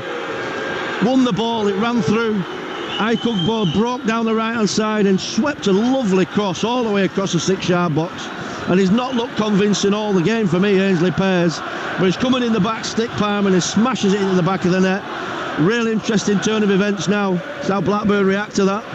Yeah, Volks was clattered. It's a really good play of advantage by Josh Smith. We've been critical of him throughout this game, but on that occasion he let the ball play in Musaba's ball. And Marvin Johnson, I mean, what can you say? 33 years of age, joined from Borough back in 2021, and you thought the pass was just beyond Windass, but there was no need to worry because Johnson was arriving to slam the ball behind Pears. Now the worry here for Sheffield Wednesday is whether Will Vaux can actually continue. That may be the issue here. Vaux is still down needing treatment. There's a very worried couple of looks towards the Sheffield Wednesday bench, who've obviously already used two of their substitutes. Yeah, they could do without losing Will Vaux as well, to be honest with Adam, because he provides the only little bit of combativeness in midfield. You know, obviously we know Barry Ballin's a really good player, but he's the ball player. You know, Windass is an attacking player. You can't lose that defensive element. Well, I was a little bit surprised that a yellow card wasn't shown for the challenge on Vaux as well. The referee had played the advantage, and I thought he may pull it back to brandish a card, but no. He's kept his card in his pocket so far today, and that's a good clearance by Palmer on this near side. He does really well. Vaux is ready to come back on. Sheffield Wednesday at the moment down to 10 men. Says he's okay to continue. Throw in for Blackburn Rovers, midway inside the Sheffield Wednesday half. Vaux is back out there. Here's Tronstadt into the feet that time of Dolan. There's Vaux again, helping on its way out to Windass. Windass is closed down by Wharton, but a challenge is Schmodix. Schmodix is offside, and that's going to be a free kick for Sheffield Wednesday, and that's going to be a yellow card for Sammy Schmodix, because the flag was already up and he chose to kick the ball away. The irony of that. I mean, he could have brandished a yellow card maybe half a dozen times in this game, and he's chose that one. But you know, them's the rules. It's right. But again, he comes alive, doesn't he, Sammy Schmodix, when anything that's played in behind, he's onto it in a flash. Listen to those Sheffield Wednesday fans chanting Danny Roll's name. This will be taking Sheffield Wednesday out of the relegation zone for the first time since the end of that first week of the season. So I call it the time when the tables didn't really matter. Here's Palmer on this right hand side, gives it short to Vaux. Vaux then puts it in behind. Ugbo's going to chase across and try and get there. Offside flag goes up. He's coming to an offside position. That's a dodgy decision. He actually comes from behind play. Ugbo, I don't know I can give that, to be honest with you. Assistant on this near side was up with his flag immediately. Hyan was the one who was being put under pressure. 2-1 Sheffield Wednesday lead. You're listening to Talksport 2. We haven't had much football in this second half, but we've had plenty of drama already. And it's Johnson's goal that gives Sheffield Wednesday and those 7,000 supporters away to our right-hand side the reasons to be cheerful right now. Wharton gets it forward. Header away by Iorfa, up towards halfway. On it goes from Vaux. There's an up and under. It's one for Ugbo to try and chase. And Ugbo's done really well to get there first. The header is one for Blackburn Rovers and out of play, and it will be a throw-in for Sheffield Wednesday. Level with the edge of the penalty area. He's done really well Ugbo this half, you know, because there's 2 or 3 times where they've just turned the ball around the corner Wednesday, and it's not really a ball into his feet, but he's made something of it. You know, and he's won Sheffield Wednesday a throw-in again here, which we know is going to come in. It's taken short, the throw. Right footed, swung in by Palmer. Only half headed away. Barry Bannon skips around the outside. Bannon with a chance to load it on his left foot. Clips it across. Ugbo tries to go up and win the header. Comes down on the volley. And it came to Fameru, who puts it over the crossbar. That's a good opportunity to at least have tested out Pears. Yeah, I mean, it's unlucky. It's a really high tariff. It's a ball that's headed out and it's dropping shoulder height. And he swivels his hips and tries to get his body over it, but he can't, Fameru. And it sears over the bar, but they've been so much better, Sheffield Wednesday, this half. They've not started, Blackburn. No, we are 63 minutes into the game, and it's 2-1 now to Sheffield Wednesday. Blackburn need to get themselves together here. Rankin Costello, because defeat for them, and they are not out of the woods. In fact, it would move Sheffield Wednesday to within 2 points of Blackburn Rovers if the scoreline stays as it is right now. Yeah, they've got the bit between the teeth now, Wednesday. You just look at any ball that gets played forward that's loose, they go and pressure it, getting blocks on it, putting Blackburn under pressure. They're not as free. Oh, Pears has put it in his own net! Oh my word! It's another mistake for Pears! And it's in the back of the net! And it's 3-1 to Sheffield Wednesday! An absolute calamitous howler at the back for Blackburn Rovers, and there's daylight now between Rovers and Sheffield Wednesday, and it's Blackburn Rovers 1, Sheffield Wednesday 3, and could this be the day that they leave the bottom 3, and who knows, could it be permanently from here? Wow, I can't believe what I've just seen there. I mean, it's a harmless ball played back to Pears. I mean, it probably did bobble a little bit, but he's got to be dealing with that. That's horrific. What a mistake. You know, and if Blackburn do struggle in the last few games of the season, they do go down, you've got to look back to moments like that. Well, it's the most horrendous of own goals. I mean, he swung his boot at it. I tell you what, Adam, it doesn't bobble. No, it doesn't. It doesn't bobble. He just has a swipe at it. He's just sliced it in the air, hasn't he? Off his right foot. Terrific goalkeeping. Wow. Extraordinary. Well, that's got to go down as a Pears own goal as well. You can't blame the defender for that one. Wow. 3-1 to Sheffield Wednesday. Well, they're in trouble here now, Blackburn. They've got it all to do. Extraordinary. Now down that right-hand side. Here come Blackburn Rovers. Back towards halfway. And what can Blackburn Rovers do now to regroup? Right in front of the Sheffield Wednesday supporters as well. Pears making that mistake. Here's a chance maybe to try and turn for Dolan, dispossessed by Bannon. Ugbo now away down that left-hand side with Windass. They've got the bit between their teeth here as Sheffield Wednesday. Windass has got Ugbo alongside him. Johnson's on the charge outside him. Windass gets it back to Volks. Volks tries to find Bannon at the edge of the box, who tried to strike it goalwards first time, like we've seen so many times in his previous 399 games for Sheffield Wednesday. And that's comfortably looked after. Schmodix was chasing it, but it's gathered by Palmer away to our left-hand side. I have to say that they look visibly deflated, Blackburn, from that era, from the goalkeeper. You know, you just can't legislate for something like that. That's nothing to do with good play or Wednesday cutting them open or Blackburn playing badly. Extraordinary. It's one of those back passes you think to yourself, and here's the ironic cheers for Pears. Yeah. Because that's been headed back on this occasion by Britton. And Pears has managed to keep hold of it this time. It has gone down as a Pears own goal. I would imagine they'll just want the ground to open up and swallow him up, to be honest with you, because that was just a shambles. Ugbo wasn't anywhere near him at the time. He had time. Yeah. It's Bannon into the feet of Musaba, who tries to flick it round the corner. And the tails are up now, Wednesday. That's the thing, 3-1 up. You know, in a game that looked like all Blackburn first half.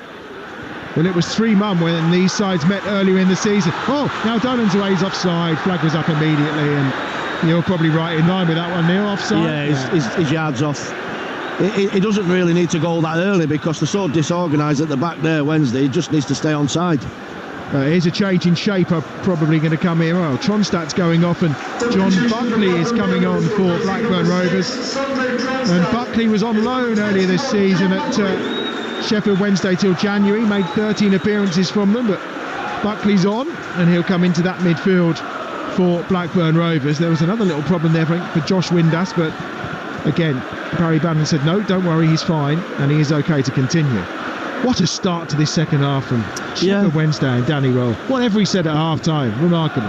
Yeah, I mean, I'm not saying that this has been coming as regards, the calamity that happened to Pears, but what has happened is there's been a turning of the screw by Wednesday as the halves wore on. They've got closer to Blackburn. They put them under pressure.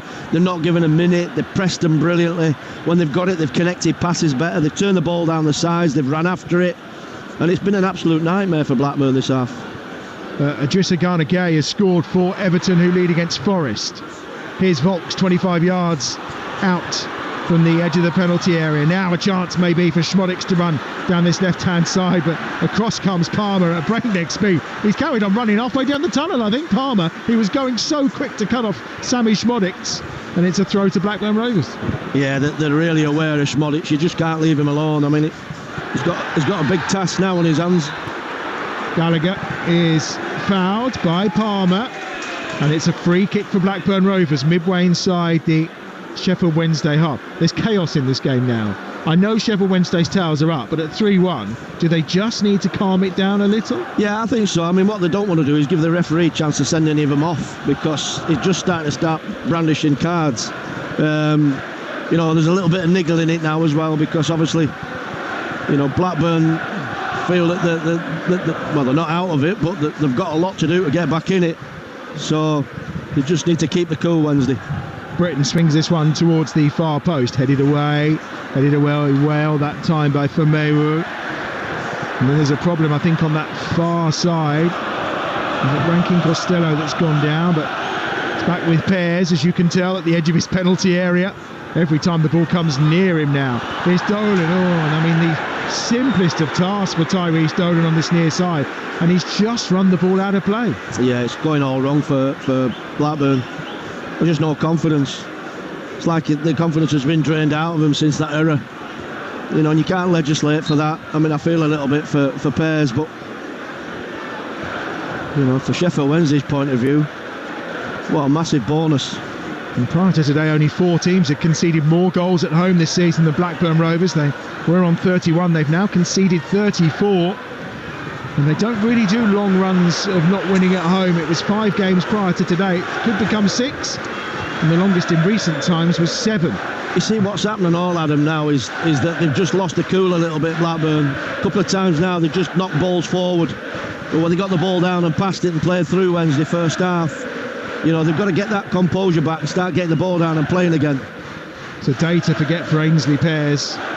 Came out hunting for the ball for the first goal that Windass scored, and then for the second that he's conceded there, the own goal, the third goal of the game for Sheffield Wednesday. Well, it just doesn't need words, to be honest with you. Here's Callum Britton charging forward for Blackburn Rovers, steps in, Schmodix onside, he's missed. I do not believe what I am seeing. Brilliant run from Callum Britton, right at the heart of the Sheffield Wednesday defence. He's slipped the ball through to Sammy Schmodix, who 12 yards out has put it over the crossbar. What have we just witnessed? Wow, what would you put your mortgage on that? Sammy Schmodix running through, clean on goal, keeper stranded, great way to pass, brilliant play to be fair by Callum Britton. Drove fully 50 yards with the ball. Too easy from Sheffield Wednesday's point of view, but he lifts it over the bar. But it just shows you there's still opportunities there for Blackburn. If you keep going, there's long enough to get back in it. It shows you that Sammy Schmodix is human as well. We were beginning to wonder.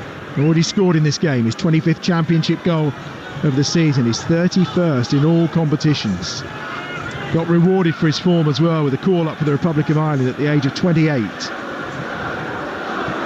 But Sammy Schmodix could well have given the old heebie-jeebies to Sheffield Wednesday there if he'd managed to get the second goal of the game for Blackburn Rovers. They would have started twitching, that's for sure. Here's Bannon on this near side. Musaba, Ugbo takes it down, closed down by the substitute Buckley. Run into touch on this near side by Pickering, and it'll be a throw-in on this near side for Sheffield Wednesday, 10 yards inside the Blackburn Rovers half. Danny Rolls not left that technical area. Yeah, I was just looking at John Eustace there. I mean, he's clapping everything from his players just to keep him motivated and keep him going, but his heart will be sinking, to be honest with you, because you just can't legislate for what's just happened.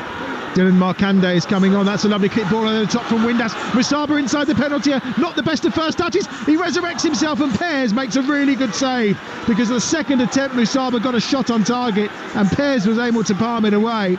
We have a body strewn inside the Sheffield Wednesday penalty area, and good work on that far side by Mayru to pump the ball into the stands, and there will be some treatment required here. Yeah, I don't know if he's done his knee here, to be fair. It's a great save by Pears. We've been critical of him from the mistake, but that's a brilliant save. I mean, he does ever so well to get through there. Ugbo stands up big, makes it difficult for the striker, makes a good save.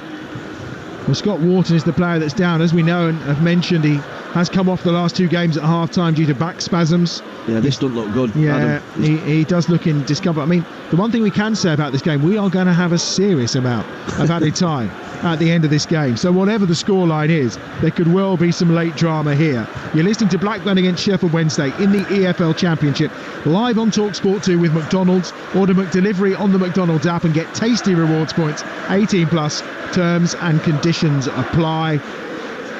This is just one of the 60 commentaries across the Talksport network we're bringing you. There's another one that's going to get underway at 3:30 today. That's that FA Cup semi-final.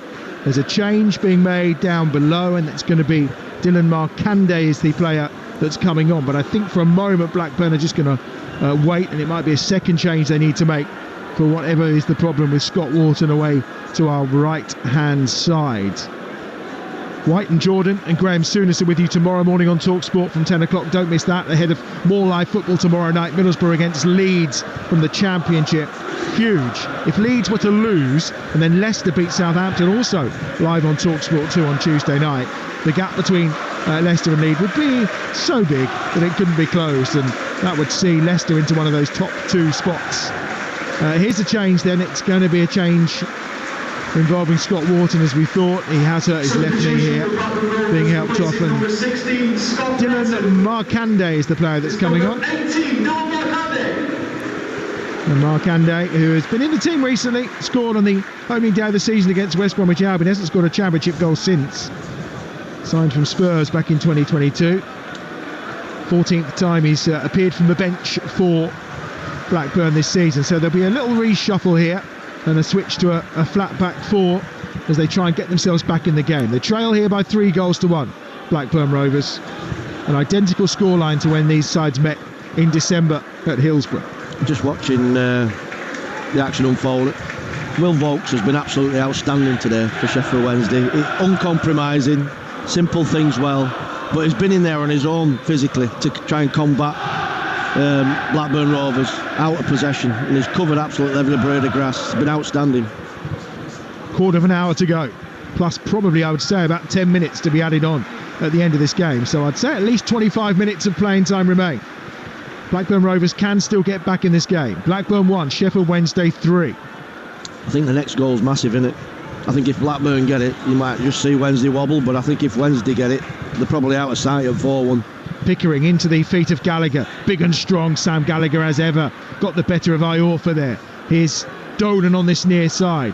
He's now going to try and weave his way through past Valentine. He gets it back at the second attempt from Pickering. Dolan still with the ball. Well, lovely clever ball in towards Schmodjic inside the penalty area. And in the end it has to be cleared by Iorfa, and is for a throw right by the corner flag for Blackburn down this left-hand side. Great reaction from Blackburn. Good play by Tyus Dolan, who's been outstanding today as well. Another top performer. Been a good game of football, mate. Picked up in the middle of the park. Once more, here is Buckley, the substitute, to this left-hand side. Pickering level with the edge of the box for Blackburn. Tries to deliver first time. Cuts it back. Now onto the edge of the penalty area. Dolan's there running. Dolan across the edge of the box. Gives it back this time to Carter. Carter wide to the right-hand side. Callum Britton. First time ball played in. Taken down. Tried to just palm it that time. Buckley into the path of Dolan. He just tried to lay it back to him, but it's half cleared, and Ugbo's going to chase it down on that far side. Ugbo's done brilliantly, pulled down, then he is. Far side, far touchline. It's going to be a yellow card, and Ugbo wins the free kick. He'd done the hard work and was about to escape away, and Hayden Carter gets a booking. Yeah, brilliant by Ugbo. He's been the main man for Sheffield Wednesday this second half. He's chased absolutely everything. Looked like a little bit of a lost cause for him first half, didn't get much service. but he's really turned the heat up on this Blackburn backline. Taken quickly, far side, on the run. Windass inside the penalty area. Windass to finish it for Sheffield Wednesday. It's well blocked, and it will be a corner on that far side. They just look a shell of themselves at the minute, Blackburn. They need to try and get themselves together and clear their heads, because this game could be out of sight pretty soon if they're not careful. I'll tell you who Windass has really come into the game in the second half, hasn't he? Yeah. It looks better from that wide position, to be honest with you. That looks like what they've done. They just stretched it a little bit. A little bit of tinkering at half-time by Danny Roll. You feel, and boy, has it paid dividends. They're not committing everyone forward here. No surprise, Sheffield Wednesday. They lead 3-1. Again, the referee getting involved with Palmer in the edge of the 6-yard box, who's got Buckley and Rankin Costello in close attention as they look to swing in. Volks is going to be the one who will swing it in from that far side. For Sheffield Wednesday, he's gone short to Johnson. Johnson plays it across, hits Gallagher. Appeals for handball from the 7,000 Wednesday fans behind the goal. Referee says no. Schmodix is fouled by Windass. Free kick for Blackburn Rovers midway inside their own half. Yeah, good foul to give away by Windass. There's 2 yellow shirts chasing Schmodix down there. They know the danger that he possesses. Treble change for Sheffield Wednesday. Fresh legs to keep up the momentum. That's for sure. We're going to see Callum Patterson. We're also going to see Jedi Gassama, and we're also going to see the introduction of Michael Smith as well. And Josh Windass is the first who will depart. And you can hear the cries of Super Josh from those Wednesday fans away to our right-hand side. Gassama comes on for him, so Windass departs. Next up to go is going to be, I think, Gassama. Gassama is coming on. The other change is going to be Musaba, who departs. Patterson is coming out there too. And Ugbo as well has made his way off also. So it's a triple change. And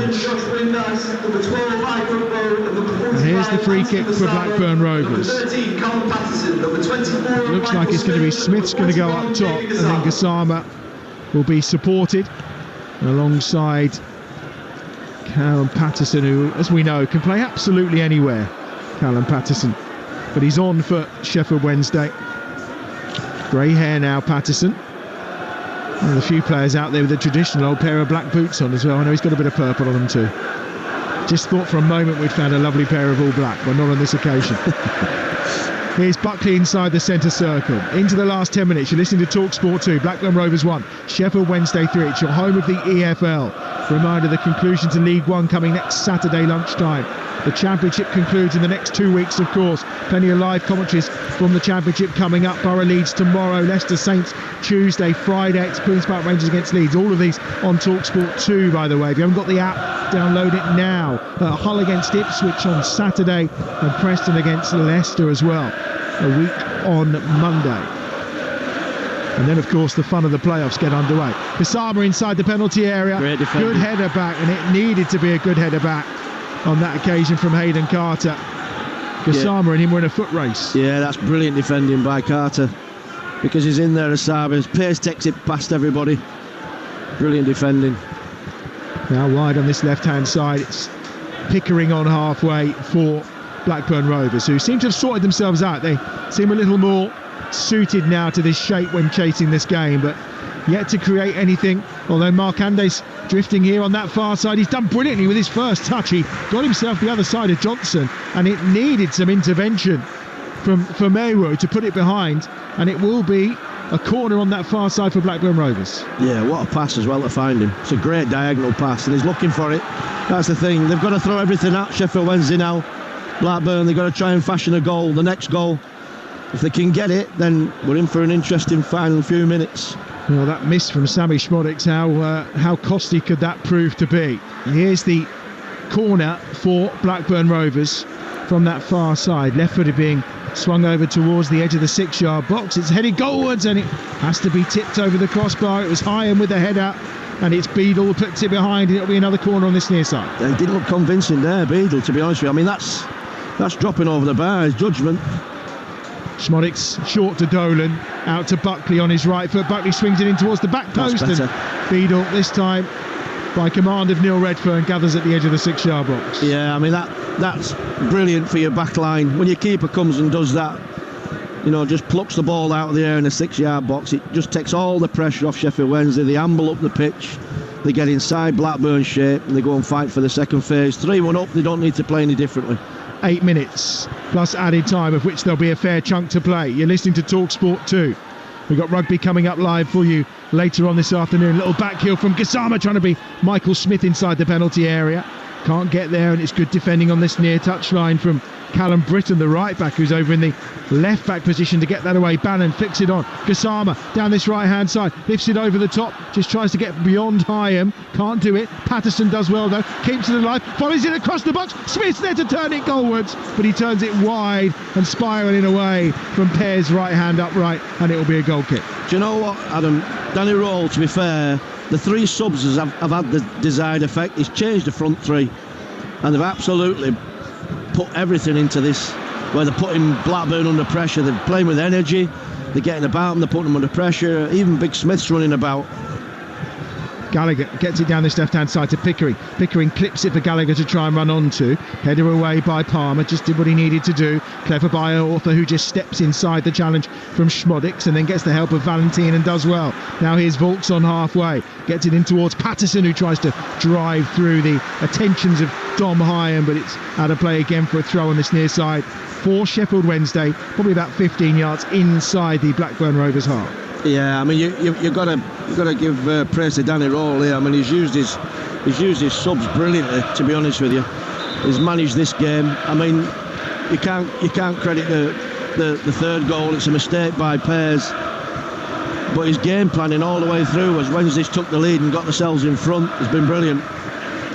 Dolan's going off. He's going to be replaced by Ben Christine, who came on against Leeds last week. We're also going to see the departure of Harry Pickering and the introduction of Andy Moran, and finally Yassin Ayari is going to come onto the field of play, and that final change will see him replace Rankin Costello as well. So triple change as well for Blackburn Rovers then, and Ayari, Moran and Christine are the players that have come on for Blackburn Rovers. We have 5.5 minutes plus stoppage time to play. 3-1 to Sheffield Wednesday, who at this moment in time are coming out of the bottom 3 of the Championship, and that's not happened since the end of the first week of the season. Yeah, I mean he'd be absolutely devastated, John Eustace, I would have thought. I mean, gone to Leeds, got an absolutely fantastic 3 points, showed real maturity in keeping a clean sheet as well, and then they've just self-destructed second half, Blackburn. Throw on that far side has been taken, or this near side should I say has been taken, and Blackburn Rovers continue to try and work the ball out wide to this left hand side, picked up now by Moran.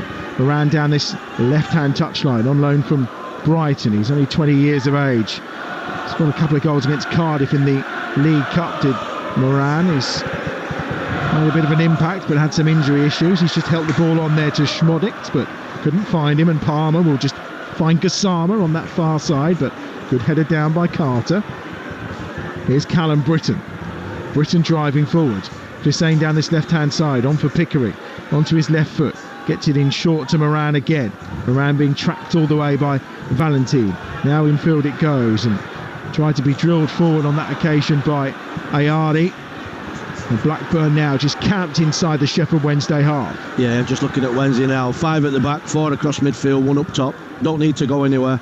Schmodix 1-2 with Gallagher. Schmodix at the edge of the penalty area. Then Britton onto Markande on that far side towards the byline. Looks to get it over, and it comes off of him and out of play. And that's really good defending in the end from Johnson, because he's managed to force the ricochet back on to Markande, and it will be a goal kick for Sheffield Wednesday.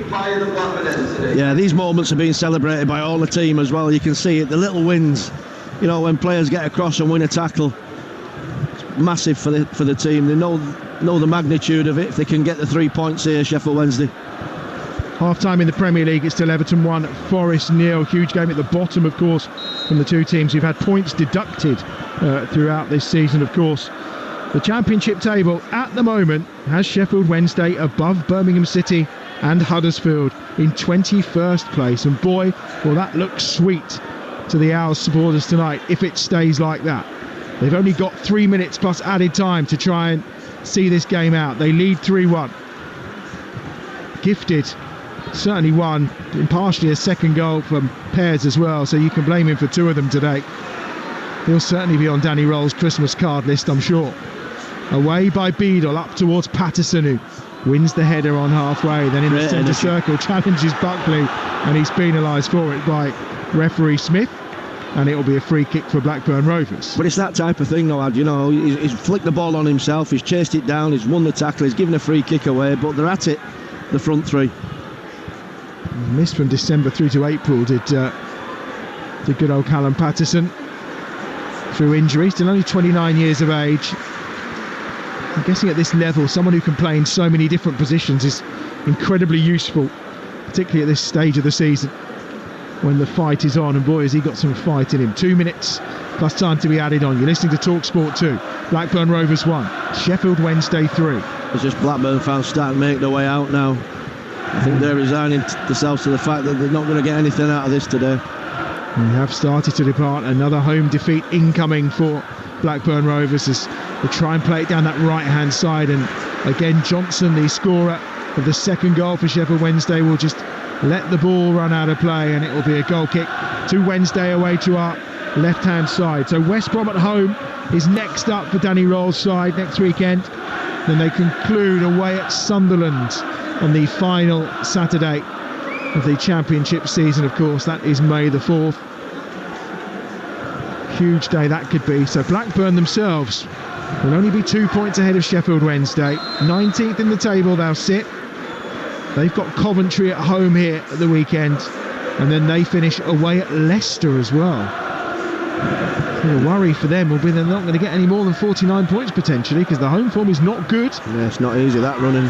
And then Leicester away right at the end of the season, which is why today became that mustn't lose kind of game for Blackburn Rovers. But at this moment in time they are losing it by 3-1. Yeah, Will Vokes there again in the air just to win that ball, knock it down to his teammate Barry Bannon.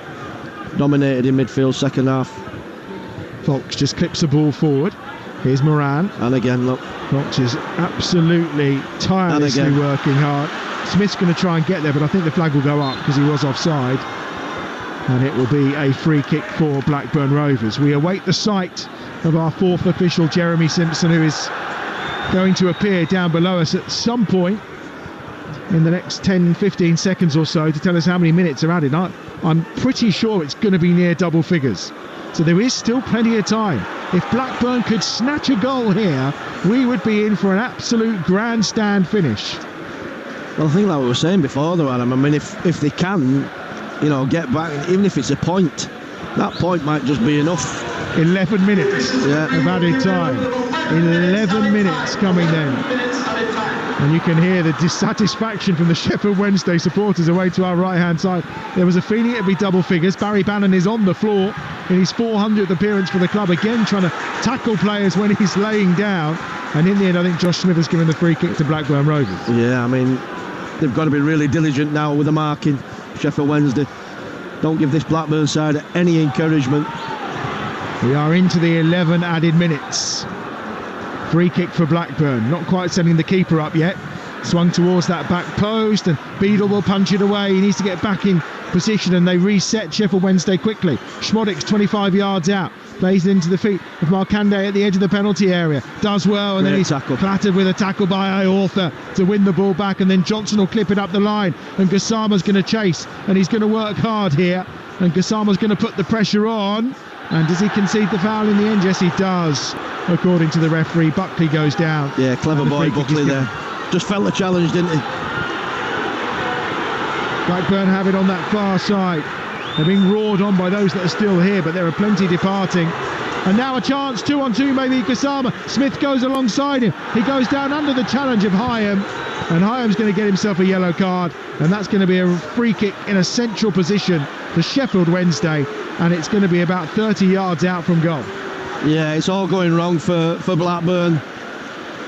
You know, I mean, it's played so well first half, you know, deservedly equalised, to be honest with you. And looked the side that was going to go on and take the 3 points, but such a turn of events second half. I mean, you can't legislate for mistakes, but it's really put Blackburn up against it. You know, they've got a lot of the season left to try and get something to do now, to get something so they don't get themselves relegated, because they've been poor in this second half. Well, you mentioned there's road closures on the way back to Yorkshire. I don't think they're going to mind those 7,000 away to our right hand side. I think they'll walk back, mate, to be honest with you. They certainly will. The double over Blackburn Rovers. They haven't won at Ewood Park since September 2016, Sheffield Wednesday. Here's the free kick. It's about 30 yards out. Bannon on his left foot, surely. Will Vaulks is there on his right. It's going to be Vaulks who hits it, and Pears makes the save. Palms it away low to his left-hand side. Smith putting the pressure on, but they will get it out with Moran, and then with Clisane, and now Buckley down this left-hand side. Blackburn Rovers. Challenge from Vaulks. He's going to get a yellow card for that as well. And he does. They don't want anyone getting sent off here, though. No. With those 2 games to come against West Brom and Sunderland. Look, they're out the bottom 3. They won't be out the woods, that's for sure. Down this left-hand side. Good work by Iortha. He sprinted away to get the better of Gallagher, and he has got the better of Gallagher. That's really good defending from the experienced Dominic Iortha. He's another one of those who's out of contract in June, formerly at Wolves, of course. Scored a goal against Blackburn back in 2019, did Iortha. He's come on, of course, as the substitute to replace Diaby, who was the substitute to replace Ahikwa earlier in the game. That's the kind of first half it was, or early stages of the second half it was for Sheffield Wednesday. I think what's really obvious as well, Adam, these players are really invested in Danny Roll and what he's doing and what he's about. You know, the subs have come on and made a difference. You know, everybody's battling and fighting and chasing for one another. They're celebrating every little win they get, every little tackle they win. You know, it's really important. Well, they worked so hard to get to the Championship in that League One season, last season, of course, via the playoffs in the end. And to lose it and go straight back down would be a real calamity. As lovely ball clipped through. Here's Markande inside the penalty area. That's a brilliant outstretched left boot from Marvin Johnson. And it had to be, because Dylan Markande had made the run and was coming through. Pears is at the edge of his own penalty area here. He's got the ball at feet. Smith's closing him down, and he just clips it forward. He actually does really well. They may be mocking him, but he's found Markande on that far side. And Sheffield Wednesday have some defending to do here, and they do it well. Bannon on the far touchline. Gassama now on the charge. Gallagher from behind takes him down, and that's a free kick for Sheffield Wednesday. Yeah. What about that take by Marvin Johnson? Oh, amazing. Because if he misses that, he's through. To be fair, Markande, but it's a great little bit of interception. You know, they've been outstanding second half Wednesday. I have to say they've really rose to the occasion. I thought they were totally outplayed first half. Second half, they've been outstanding. They've had a bit of help from Pears in this game. Yeah, exactly. Down that left-hand side, Gassama again, another clever take. It's inside the penalty area. Britain goes across and does the defending. And now try and clear here. Blackburn Rovers on that far side. That's brilliant. Exceptional play. Now Markande in the middle of the park. He managed to find Ayadi. Now down this left-hand side, Clisane. Ahead of him he's got Moran. Moran just holds the ball up, closed down by Patterson. We've had 5 of the 11 minutes added at the end of this game. It's still Blackburn 1, Sheffield Wednesday 3. You're listening to Talksport 2. A reminder, there is rugby coming up for you after we are done today. Here's Patterson just getting back and doing the defensive work. He's playing as one of the front 3, but Patterson there with a clever little block and an interception. Yeah, I mean, what they've done is they've just sat now in a low block, Sheffield Wednesday, 5 at the back. Like I said, 4 across the midfield and just Smith down the middle. And it's so difficult to break down. Wide on that far side, Markande for Blackburn Rovers. It's made a real difference since he came on. Buckley tries the shot, comes through. Surely he's come from an offside position. He has there, Moran. You could see the flag was about to go up. He was standing in an offside position as the ball was played through. There was a good challenge in there in the end from Maywood, but the flag was up anyway, and he may well need some treatment. So yes, as I say, Premiership Rugby for you this afternoon. Sale Sharks welcome Harlequins.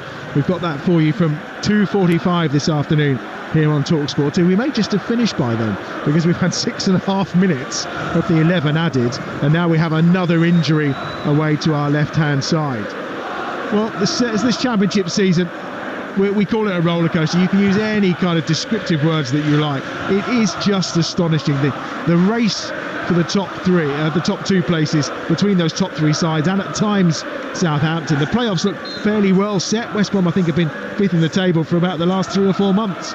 And Norwich have moved into 6th spot and look quite comfortable. I think Hull may still have a chance to impact that potentially, but the bottom, I mean, it's just been this battle where everyone was convinced that Sheffield Wednesday were going with Rotherham and it was a done deal. But Danny Röhl has made all the difference, and for the first time today since that opening week of the season, Sheffield Wednesday are leaving the bottom three.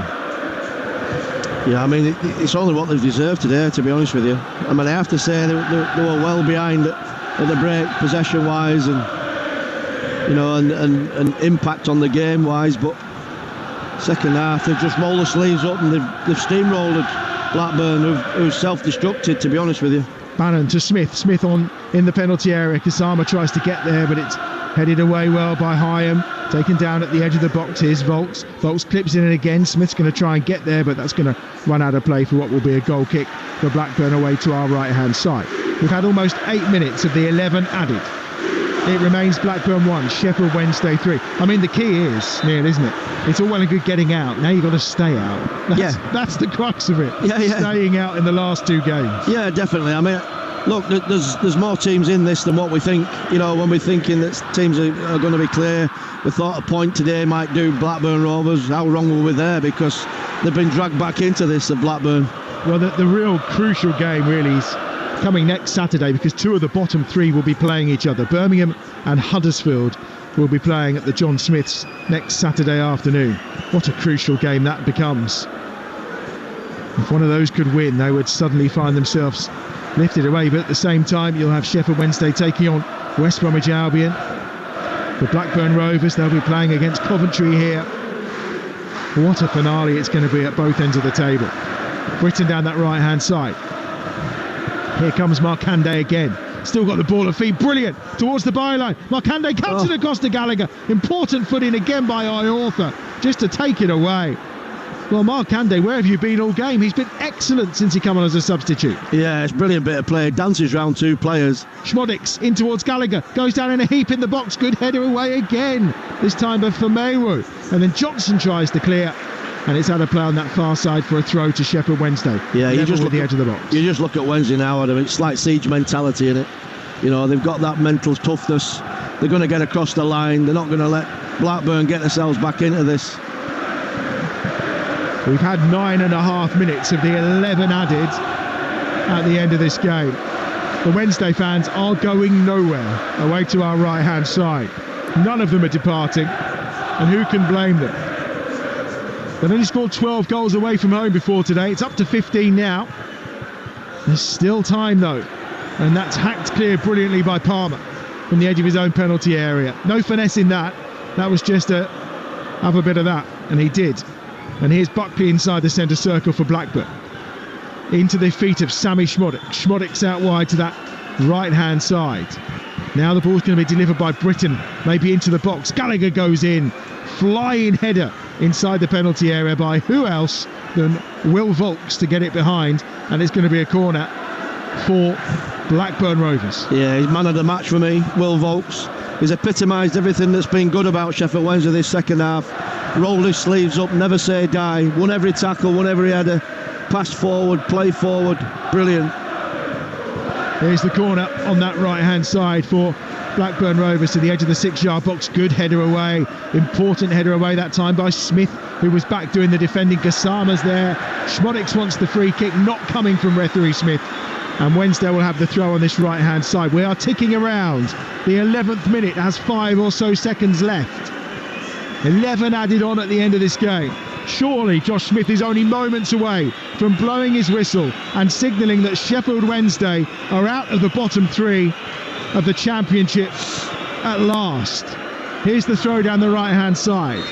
And there is the whistle. And Sheffield Wednesday, for the first time since the end of the first week of the season, are out of the bottom 3. They're away from the Championship relegation zone. Now they just have to try and stay there. They move above Huddersfield. They move above Birmingham City. And they close in on Blackburn Rovers. What a performance. What a win from a side who were written off so many times throughout the campaign.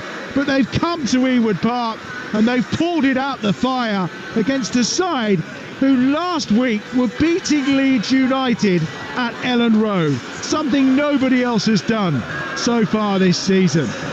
It was an early goal from Windass. That was cancelled out by Schmonix. But in the second half, Marvin Johnson made it 2-1. And then the almightiest of errors from Ainsley Pears as he received a simple back pass. He swung his right boot. It caught the edge of his boot. It didn't bobble. And it went into the back of the net for an own goal. From that point onwards, it was all about Sheffield Wednesday. It was all about Danny Roll's side and how they managed this game out, and they've done it superbly. And they find themselves on 47 points. They're out the relegation zone. Huddersfield and Birmingham are the two now, who will prop everyone else up alongside Rotherham with 2 games to go. For Sheffield Wednesday, it's West Brom at home next Saturday and then Sunderland away on the final day. For Blackburn Rovers, it's Coventry at home next week and then they go away to Leicester. And then next Saturday for the other 2 sides in and around the mix, Birmingham against Huddersfield at the John Smiths next Saturday afternoon.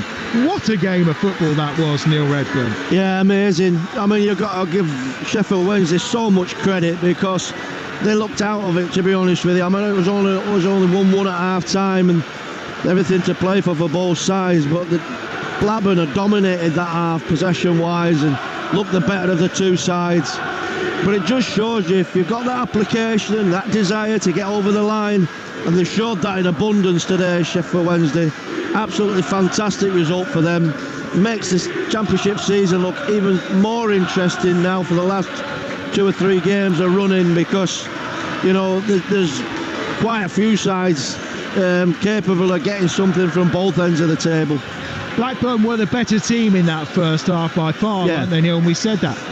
What happened in the start of the second half then? What was it about Sheffield Wednesday in the second half that made that performance so different? Well, I mean, obviously the goals weren't good from Blackburn's point of view, and I think the mistakes that were made helped Sheffield Wednesday grow in confidence. I think, to be fair to Danny Roll, I think he came in his own. I think his substitutes were made at the right time. Changing the front 3 was a masterstroke because it gave Wednesday energy at 3-1 up.